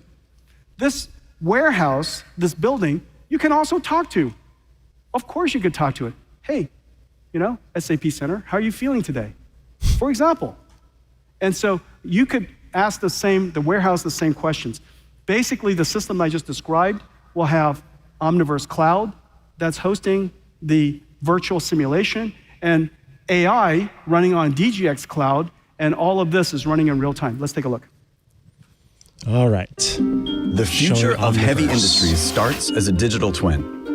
The AI agents helping robots, workers, and infrastructure navigate unpredictable events in complex industrial spaces will be built and evaluated first in sophisticated digital twins. This makes me wonder if this is part of what Microsoft is doing, because they are called Azure Digital Twins. As a simulation environment that integrates digital workers, AMRs, and he just said that it's hosted in Azure, so maybe NVIDIA does the other part of the digital twin. Of the entire warehouse from 100 I mean, as you pointed out earlier on the show, NVIDIA it's simply a strategy. And AMR route planning with NVIDIA cuOpt. Software in loop testing of AI agents in this physically accurate simulated environment enables us to evaluate and refine how the system adapts to real-world unpredictability. And learn how to replace humans. Here, an incident occurs along this AMR's planned route, blocking its path as it moves to pick up a pallet. NVIDIA Metropolis updates and sends a real-time occupancy map to cuOpt, where a new optimal route is calculated. The AMR is enabled to see around corners and improve its mission efficiency. With generative AI-powered Metropolis Vision Foundation models, operators can even ask questions using natural language. The visual model understands nuanced activity and can offer immediate insights to improve operations. All of the sensor data is created in simulation and passed to the real-time AI, running as NVIDIA Inference Microservices, or NIMs. And when the AI is ready to be deployed in the physical twin, the real warehouse, we connect Metropolis and Isaac NIMs to real sensors with the ability for continuous improvement. Got it. So instead of simulating in real life boxes falling, you can do all of the unsafe stuff in the digital twin. And then it, in theory, will learn from that and bring it into the real world. That's pretty cool. Future facility, warehouse, factory, building will be software defined. Simulate an earthquake, the software is running, kind of a thing. How else would you test the software? So you test the software, the building, the warehouse. The humans become what? Directed by the AI? This becomes, we got to think about quality of work. Exactly. Quality of work and, frankly, quality of life for the humans who are being told what to do by an AI. For robotic systems is with digital twins. Or you hope it's the opposite, that the humans are the master. Exactly. We're going to create basically Omniverse. I know master is not the best wording. Simple API and a channel, and you can connect your application to it. So this is going to be as wonderfully, beautifully simple in the future that Omniverse is going to be. And with these APIs, you're going to have these magical digital twin capability. We also have turned Omniverse into an AI and integrated it with the ability to chat USD. The language of our language is, human, and Omniverse's language, as it turns out, is universal scene description. Oh, USDZ, that's good. That language that's is a common rather complex, and so we've taught our Omniverse that language. And so you can speak to it in English, and it would directly generate USD. And it would talk back in USD, but converse back to you in English. You could also look for information in this world semantically. Instead of the world being encoded semantically in language, now it's encoded semantically in scenes. And so you could ask it of certain objects or certain conditions or certain scenarios, and it can go and find that scenario for you. It also can collaborate with you in generation. You could design some things in 3D, it could simulate some things in 3D, or you could use AI to generate something in 3D. Let's take a look at how this is all going to work. We have a great partnership with Siemens. Siemens is the world's largest industrial engineering and operations platform. You've seen now so many different companies in the industrial space. Heavy industries is one of the greatest final frontiers of IT. And we finally now have the necessary technology to go and make a real impact. Siemens is building the industrial metaverse. And today we're announcing that Siemens is connecting their crown jewel accelerator to NVIDIA Omniverse. Let's take a look. Siemens technologies transform the everyday for everyone. Teamcenter X, our leading product lifecycle management software from the Siemens Accelerator platform, is used every day by our customers to develop and deliver products at scale. Now we are bringing the real and the digital worlds even closer by integrating NVIDIA AI and Omniverse technologies into Teamcenter X. Omniverse APIs enable data interoperability and physics-based rendering to industrial scale design and manufacturing projects. Our customers, HD Hyundai, Don't use this accent around robots. Hydrogen-powered chips, often comprising over 7 million discrete parts. With Omniverse APIs, Team Center X lets companies like HD Hyundai unify and visualize these massive engineering I'll be data back sets interactively and integrate generative AI to generate 3D objects or HDRI backgrounds to see their projects in context. The result, an ultra-intuitive photoreal, I knew I have many German digital friends. twin that eliminates waste and errors, delivering huge savings in cost and time. Huge. And we are building this for collaboration, whether across more Siemens accelerator tools like Siemens NX or Star CCM+, or across teams working on their favorite devices in the same scene together. And this is just the beginning. Working with NVIDIA, we will bring accelerated computing, generative AI, and Omniverse integration across the Siemens accelerator portfolio.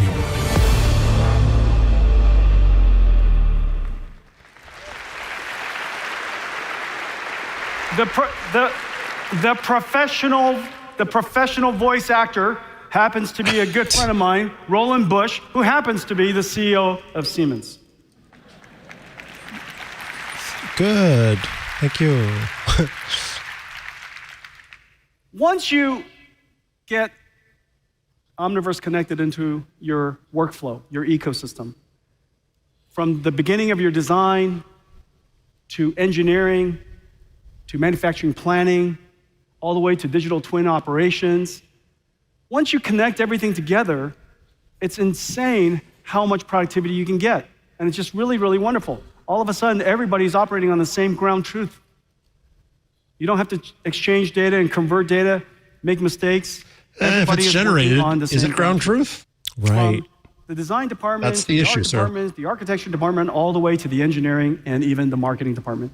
Let's take a look at how Nissan has integrated Omniverse into their workflow. And it's all because it's connected by all these wonderful tools and these developers that we're working with. Take a look.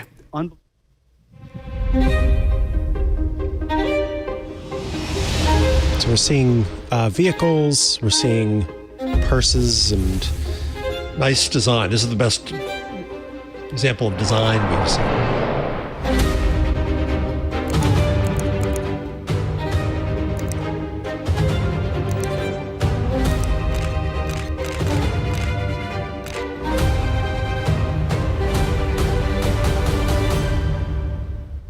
每一种颜色都能使这款车型焕发出独特的魅力。我喜欢有质感些的灰色。非常好的选择。Interesting. So talking to an AI to have a certain color or other design change and having it do that. In any language. In any language, yeah, good point.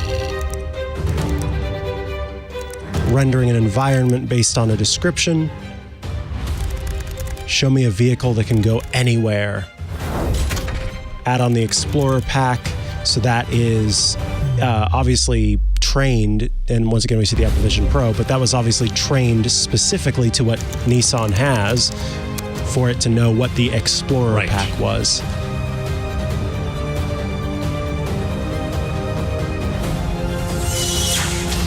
Yeah, I'm really looking forward to more contextual generative AI. Because right now it's just not contextual enough. I like that car. I wonder what it is. That was not an animation. That was Omniverse. Today we're announcing that Omniverse Cloud streams to the Vision Pro. And so Omniverse Cloud comes to the Apple Vision Pro, so you could walk around in a physical space and see your it is very, digital twin very strange in real life. That you walk around virtual doors. And blame when everything I was getting out of that twin. car. Exactly. It's my evil twin. It just Why did you do that? It's really, really quite amazing. Vision Pro connected to Omniverse portals you into Omniverse. And because all of these CAD tools and all these different design tools are now integrated and connected to Omniverse, you can have this type of workflow. Really incredible. Let's talk about robotics. Everything that moves will be robotic. There's no question about that. It's safer, it's more convenient. And one of the largest industries is going to be automotive. Everything that moves will be robotic. We build the robotic stack from top to bottom, as I was mentioned. From the computer system, but in the case of self-driving cars, including the self-driving car application. Exercise for me? At the end of this year, or I guess beginning of next year, we will be shipping in Mercedes, and then shortly after that, JLR. Interesting. And so these autonomous robotic systems are software defined. They take a lot of work to do, has computer vision, has obviously artificial intelligence, control and planning, all kinds of very complicated technology, and takes years to refine. We're building the entire stack. However, we open up our entire stack for all of the automotive industry. This is just the way we work. The way we work in every single industry, we try to build as much of it as we can so that we understand it, but then we open it up so that everybody can access it. Whether you would like to buy just our computer, which is the world's only full, functional, safe ASIL-D system that can run AI, this functional, safe ASIL-D quality computer, or the operating system on top, or, of course, our data centers, which is in basically every AV company in the world. However you would like to enjoy it, we're delighted by it. Today, we're announcing that BYD, the world's largest EV company, is adopting our next generation. It's called Thor. Thor is designed for transformer engines. Thor, our next generation AV computer, will be used by BYD. Thor.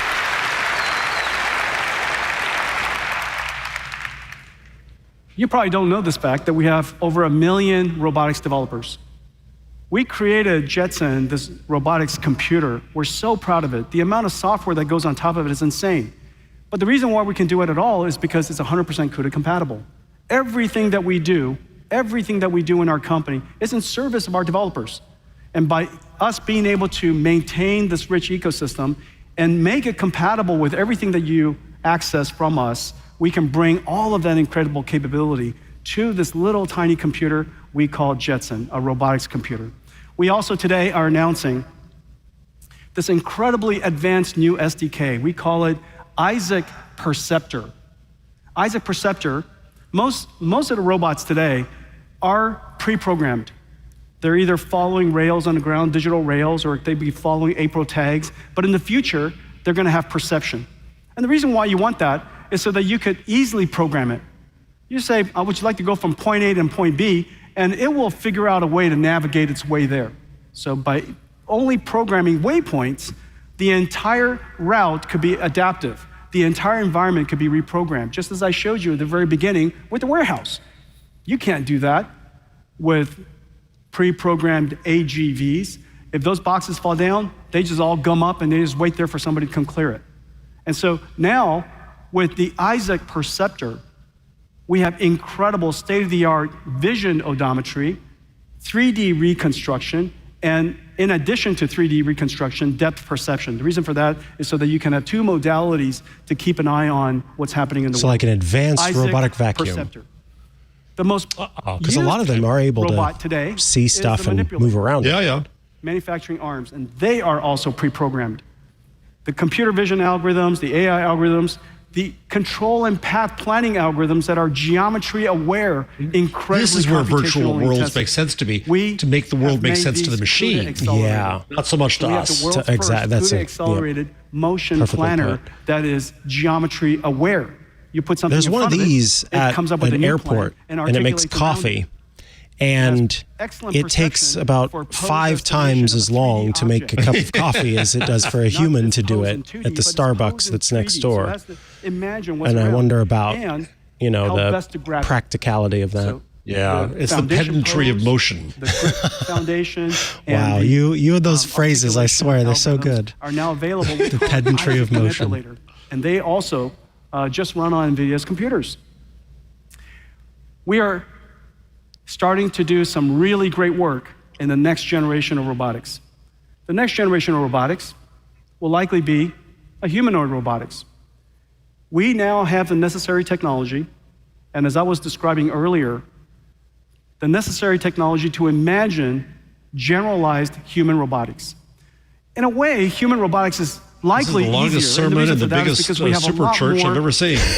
Imitation. And you're so right about it being hey, look, you may be getting all excited about this stuff, but we're the reason that it all exists kind of thing. They're trying to suggest. In our world, because we created the world to be something that we can interoperate. And they're almost putting their flag into future changes that are coming down the pipeline too, to say, yeah, that robot, that's us.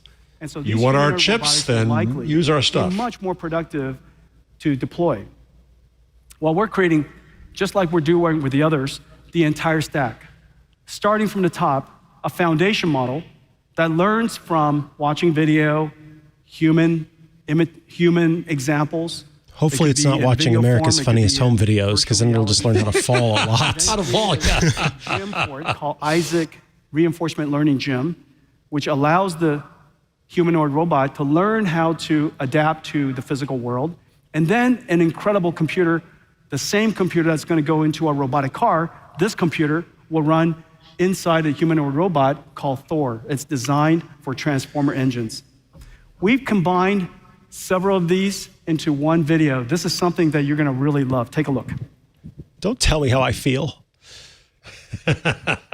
It's not enough for humans to imagine.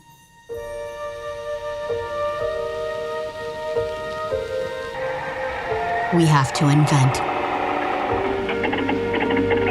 and explore and push beyond what's been done. A fair amount of detail.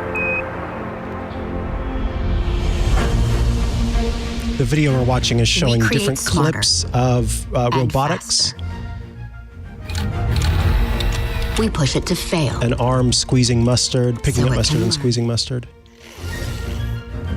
An arm avoiding obstacles. Then help it teach itself. We broaden its understanding. Wow.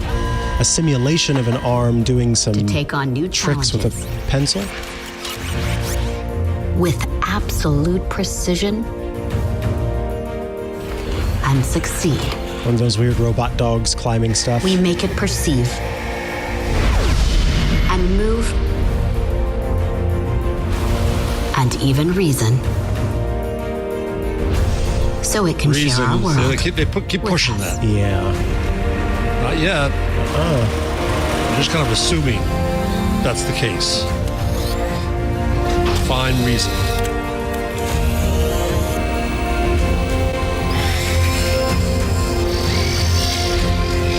Sorting tomatoes? What was that? This is where inspiration leads us. The next frontier. They're showing a robot that's kind of mimicking a human behavior. Project Groot, it's called. A general purpose foundation model for humanoid robot learning. Oh, the Groot dancing model with takes a robot. multimodal instructions and past interactions as input and produces the next action for the robot. I could ask a robot to the prom. I would have had better luck. We developed Isaac Lab, a robot. If you wrote it in binary, at least, your invitation. Isaac Sim. And we scale out with Osmo, a new compute orchestration service that coordinates workflows across DGX systems for training and OVX systems for simulation. With these tools, we can train Groot in physically based simulation and transfer zero shot to the real world.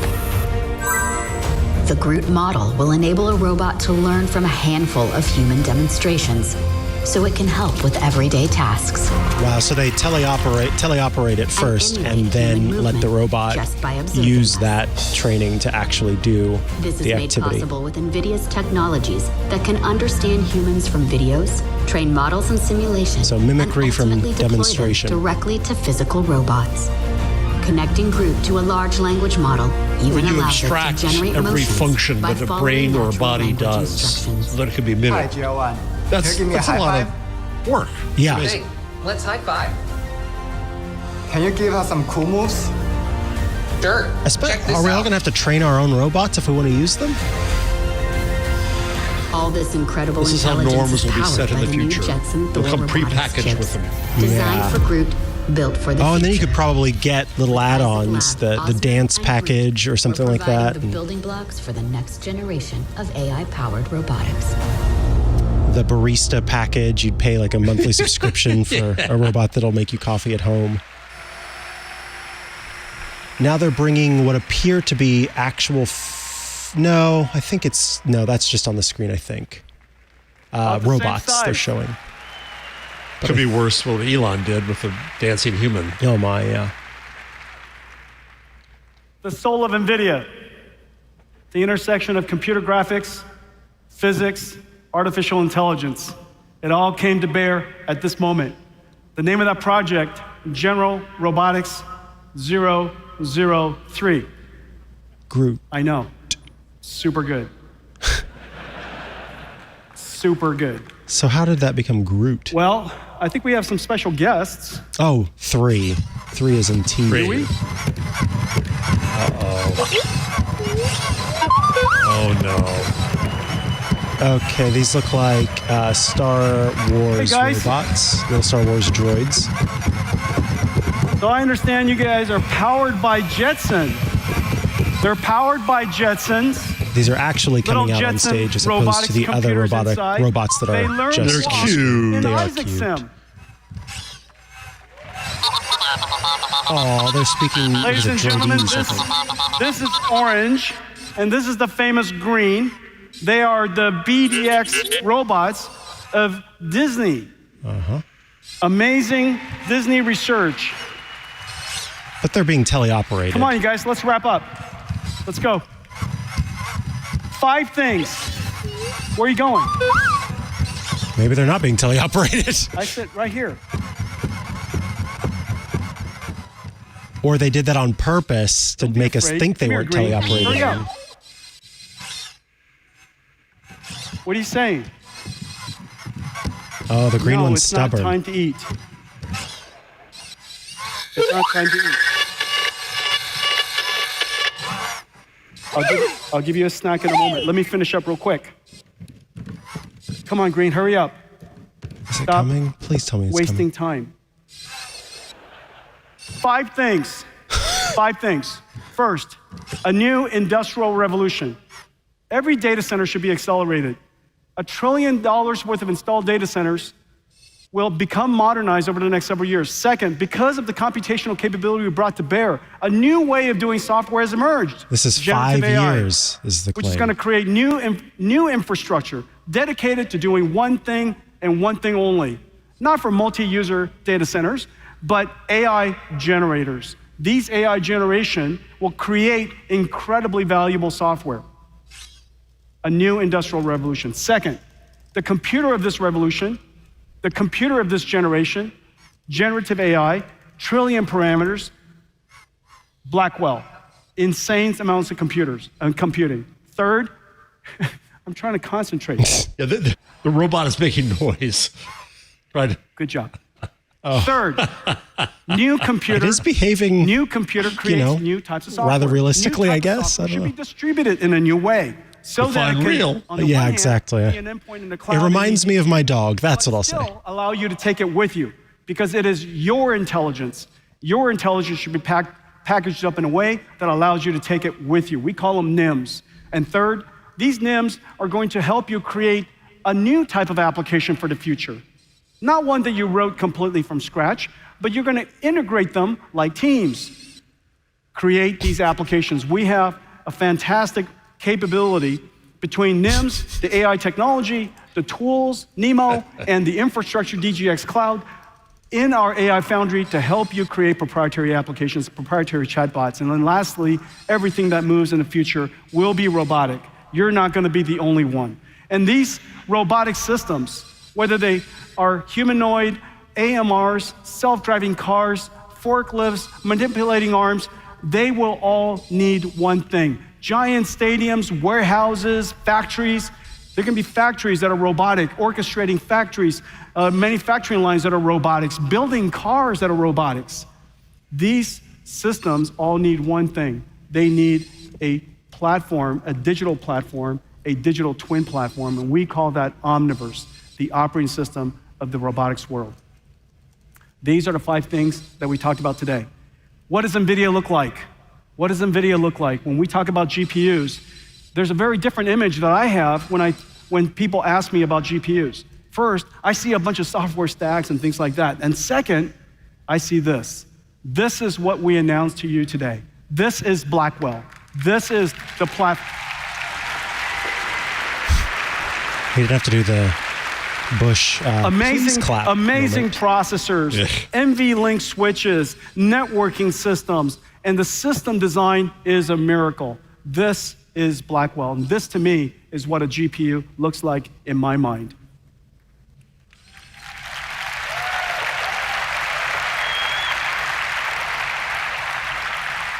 Listen, orange, green, I think we have one more treat for everybody. What do you think? Should we? We're now over 2 hours. We have one more thing to show you. Roll it. Will those robots actually get off stage? They're going to end up staying there. Oh, good. They are moving. Now the universe. We've created a digital twin of Mars.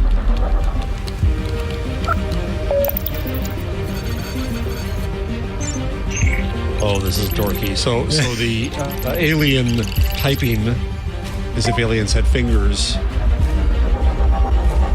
in the spaceship, says, show me NVIDIA. And the Neva platform. Oh, it's so little. It just came out inside of one of these Blackwell platform towers, and it's a tiny, tiny, tiny little ship flying over the different things we've seen today. The Blackwell GPUs, that Grace CPU, as well as probably the NVLink Switch Chip. I think I was sleeping. What's a DPU? I missed that one. I don't know what a DPU is either. Digital, I don't know, something wrong. There's the NVLink Switch Chip. There's the spine, which of course has all of the wires to save on electricity. Oh, it's an amphibious ship. It's because it's water cooled, so it's got to go through the water.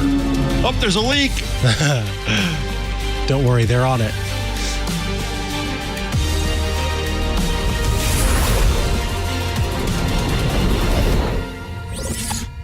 Ah! There was a little person inside of the ship. I suppose it was supposed to look like a CEO. I don't know.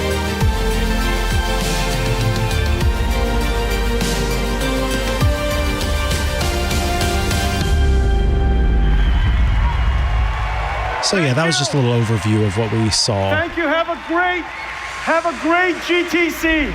Thank you all for coming. I wonder whether he had a single sip of water. Thank you.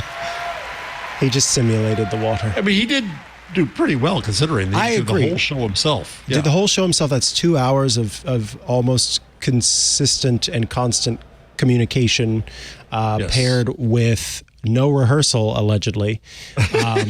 Or very little, not enough. Yeah, not enough rehearsal. I think an impressive job. This has been... So what do you think, Mikah? Yeah, the NVIDIA GTC keynote. I think you nailed it at the beginning whenever you suggested that this was an opportunity for NVIDIA to say, we've seen how y'all out there getting very excited about what OpenAI is doing, what Microsoft is doing, what Google's doing, what all of these companies are doing.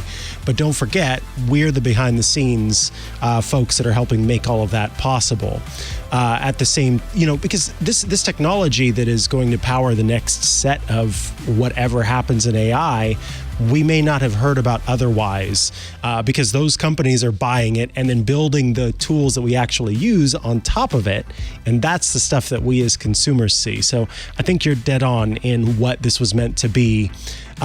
Outside of the weird math and jargon that was used a lot of the time, where that did not feel very much for us. No, it was not at all. We were strangers in a strange land. But I don't know. I appreciated seeing some of the technology in the sense that it, I've heard about digital twins before on the Microsoft Azure side, and not really conceptualizing what that meant outside of some just simulation to go, oh, if I was to build a factory here, what would that look like? This actually being the place where you're training these robots is a really cool idea. I think that makes sense. And then just overall, again, me as a person who has to talk about this stuff regularly, knowing some of the behind the scenes, knowing the spine, if we want to use one of the terms from the conference, is very helpful. I'm curious your thoughts in particular. You can mention or remind the listeners that the conversation that we had briefly about how the CEO of NVIDIA kind of said this brings the end of the computer scientist to the forefront. What do you think about that? So Huang said on some stage somewhere, I can't remember what it was, there's a video up online that just says that we don't need to train computer scientists anymore. Probably overstated, but instead what matters is domain expertise. That if you're a doctor, that expertise is what matters. And that the machine, you can talk to the machine, and that's what is miraculous about AI.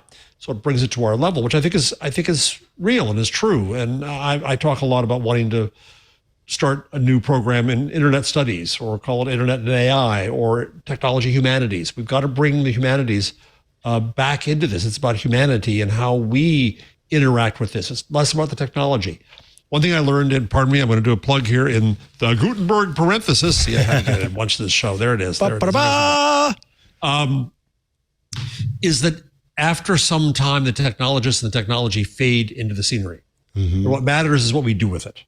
That was 150 years for print before we got the novel and the essay and newspaper. And I think it's going to happen here too, where both on the internet and in AI, yeah, of course we're going to need the technologists. You and I can't build this stuff. Right. And they're there. But what matters is what we do with it. And I think that's what he was really saying, is that here's an incredible tool set, and it's up to you what you do with it. Go forth so I welcome and create that attitude. And right? do you think that this will happen at a more rapid pace than that 150 years? Or do you think it will still take a long time? I think it's still taking a long time. And this is what people argue with me about. Because I say that I think we have time. I think we still don't know what the internet is. We still don't know what AI is. We're seeing the future and the analog of the past. We haven't really reinvented things yet. If you look online, shows look like shows, and books look like books, and newspapers like newspapers. And I think it takes some time to reinvent this. Now, what he was trying to argue basically is we aren't going to generate that. His machines will. Yeah. I don't know about that. That bothers me. What struck me more than anything else, Mikah, is scale. I have been arguing that the internet, the connected world, scales to such an extent that small matters now. That because everyone can connect to everyone, then small groups and small communities can find each other and do things. And I very much believe that. Yeah. And so scale matters to the extent that it makes small possible, big enough possible, big enough. So, okay, that's my cant that I'm using in the next book, The Web We Weave, out this fall from Basic Books. But here, the constant, I don't want to say drumbeat, the constant kind of jet noise of scale was somewhat overwhelming to me. Mm-hmm. Well, we made it this big, and now it's N times that big, and it's 1,000 times that big, and it's faster and faster and faster. And I made reference earlier to the Stochastic Parrots paper written by Timnit Gebru and Margaret Mitchell and Emily Bender, and the fourth person I always, I apologize, forget. And they complained at the time, a couple of years ago, that this rush to make ever bigger models is a mistake because it can't be audited, it can't be tracked and traced, and it's kind of macho. Mm-hmm. And we go to smaller models. And if you listen to Jan LeCun at Meta, he talks about smaller models. He talks about different ways to learn. Imagining it's a 3-year-old learning language or learning movement.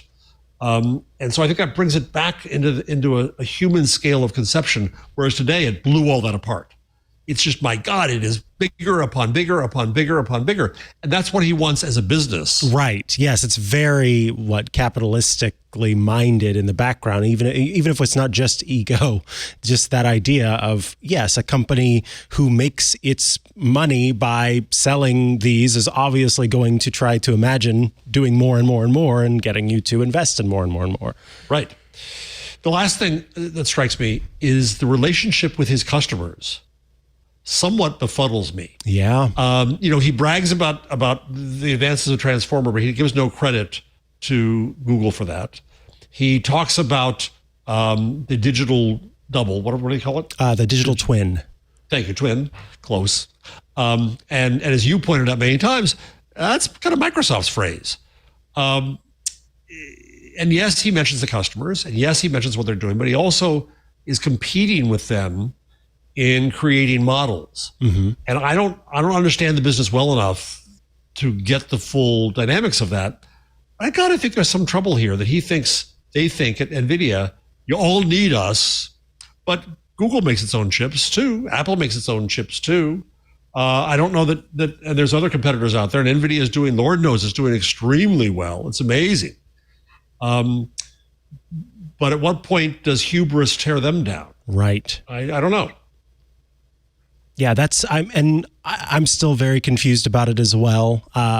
Specifically in that area, I went to some of the pages that were mentioned, the ai.nvidia.com, to learn more about the NIMs in particular, which was that thing they were talking about with their own AI models.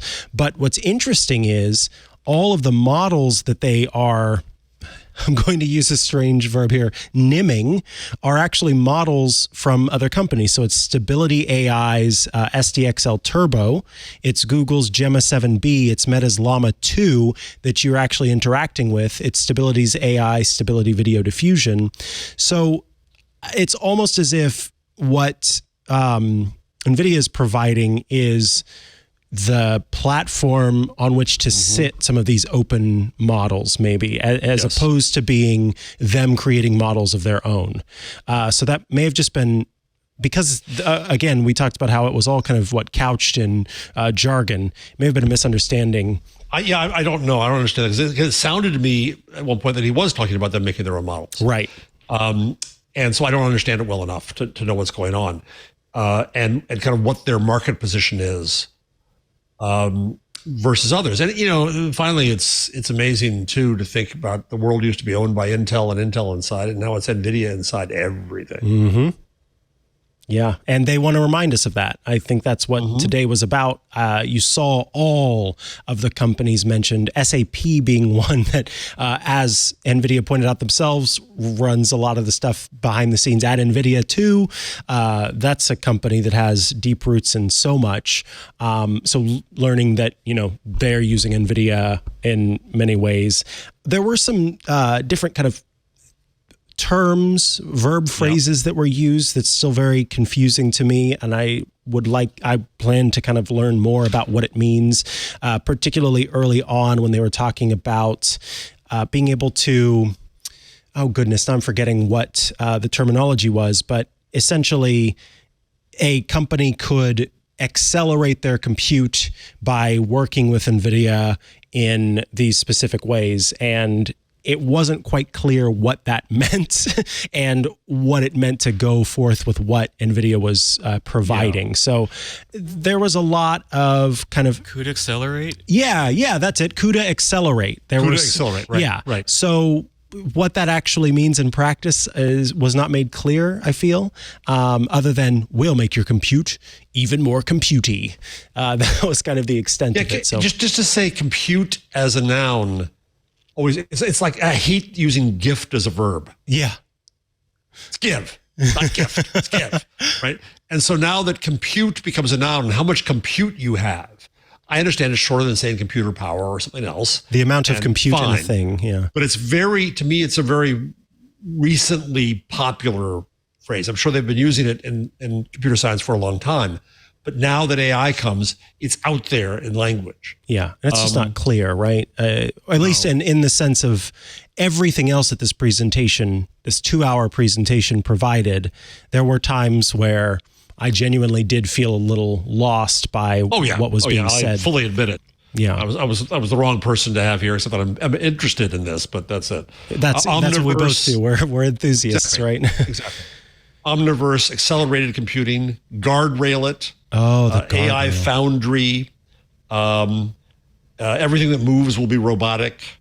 Those were some of the phrases that I wrote down that struck me. And then, of course, the embarrassing moment, which I tweeted about, is when he said to Grace Hopper, "Good girl." Oof. That was oof. Yeah, that was a bad moment there. It was. And I'm sure that will that will play out too. Interestingly, in many cases, there are still the Hopper CPU is still a part of this new GPU architecture, despite the upgrades to the Blackwell GPUs.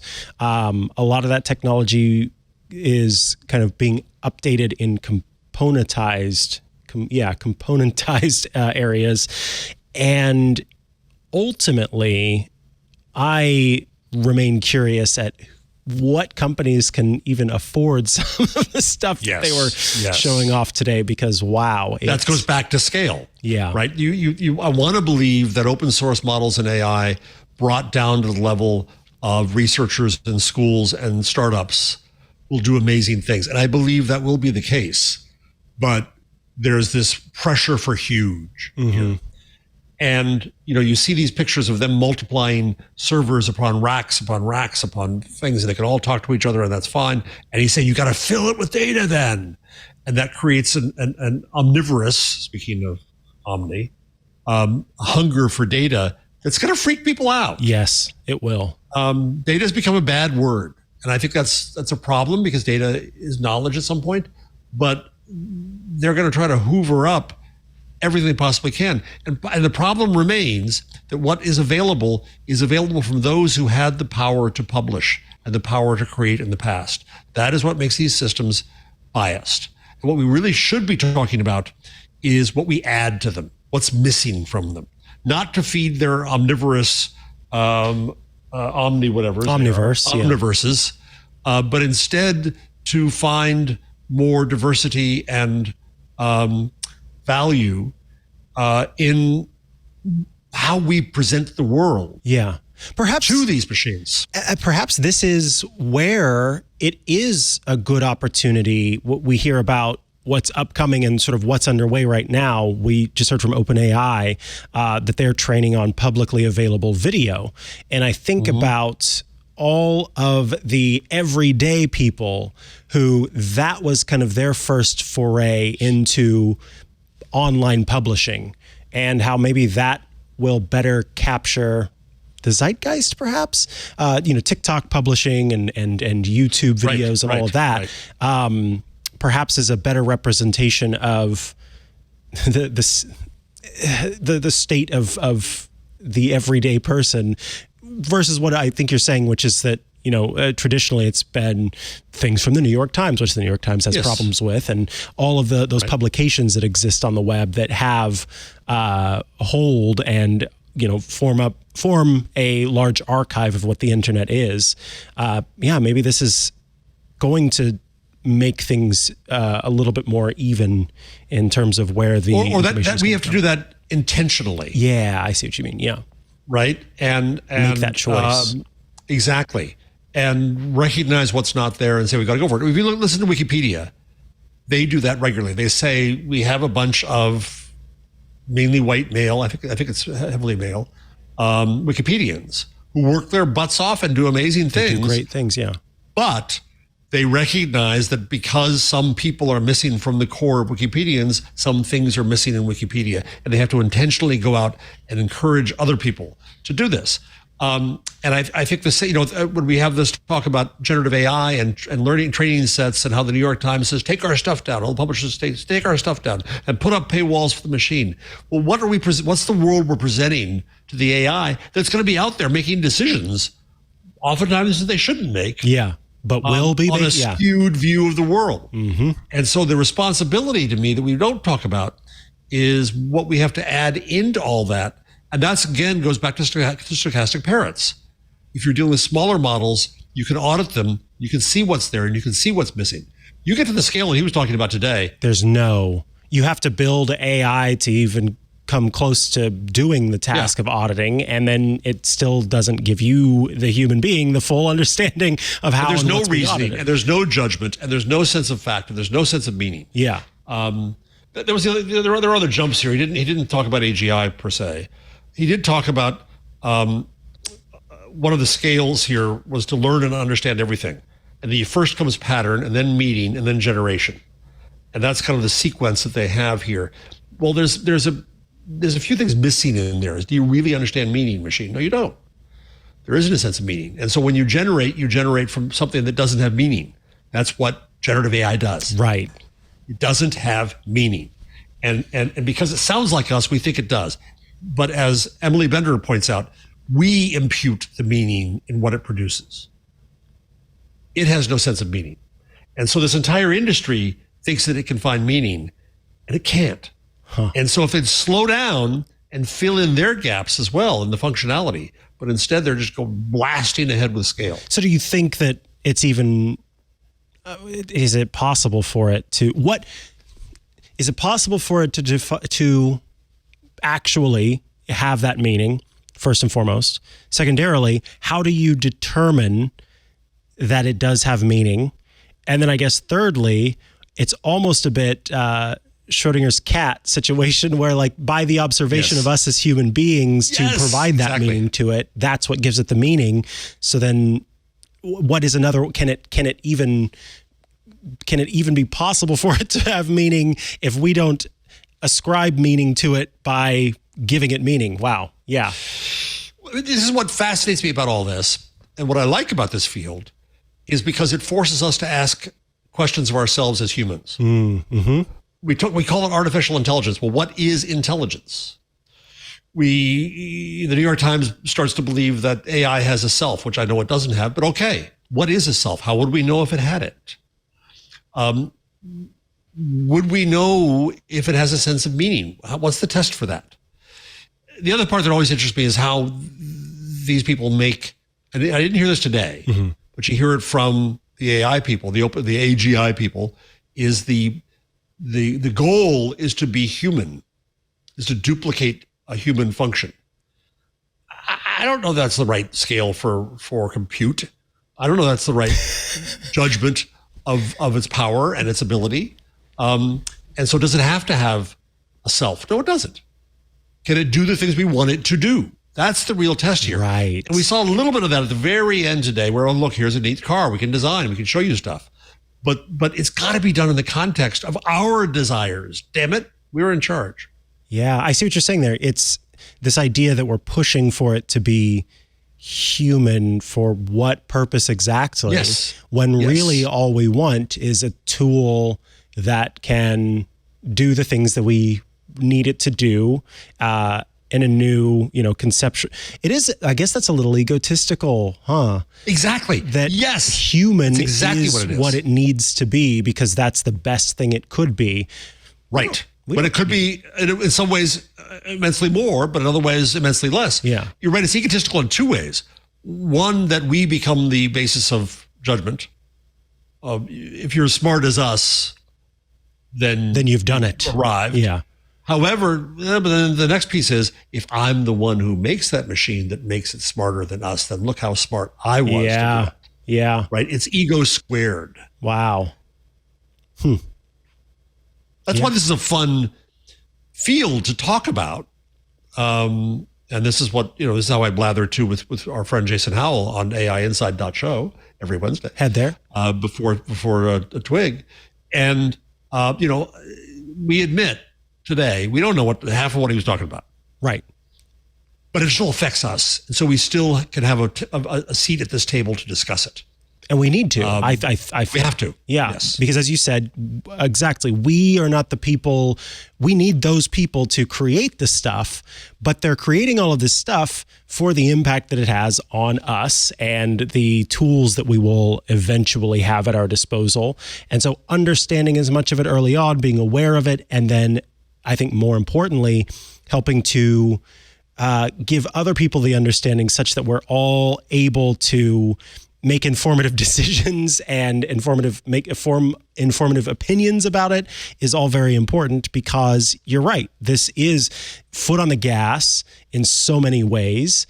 And when you just develop a base fear or misunderstanding of a thing that results in you being avoidant and sort of, that's over there and I'm not going to pay any attention to it. And then suddenly it smacks you in the face. No, we need more engagement. We need people to be aware of it so that we're all part of how this goes forward, especially if this is the next industrial revolution. This is the next new thing.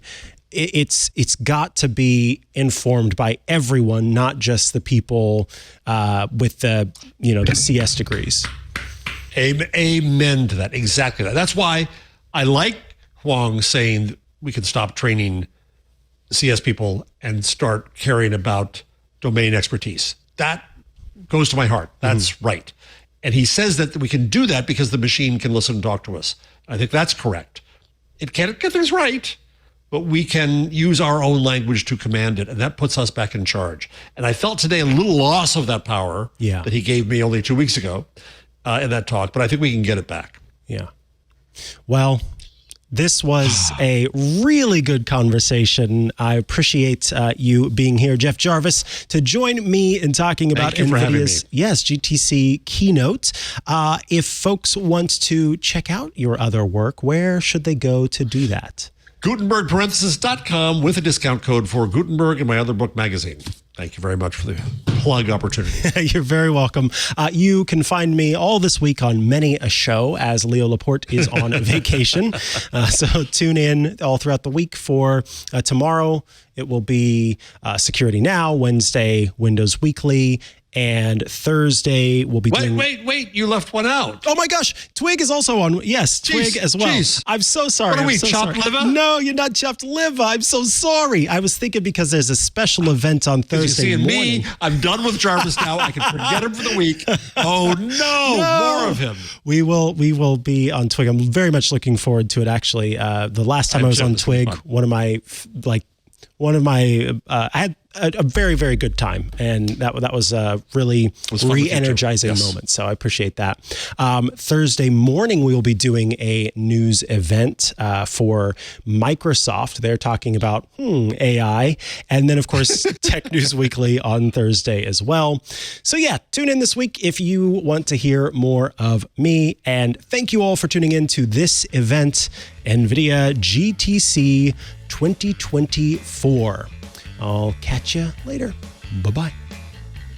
Hey, I'm Rod Pyle, editor-in-chief of AdAster Magazine, and each week I join with my co-host to bring you This Week in Space, the latest and greatest news from the final frontier. We talk to NASA chiefs, space scientists, engineers, educators, and artists, and sometimes we just shoot the breeze over what's hot and what's not in space, books, and TV. And we do it all for you, our fellow true believers. So whether you're an armchair adventurer or waiting for your turn to grab a slot in Elon's Mars rocket, join us on This Week in Space and be part of the greatest adventure of all time.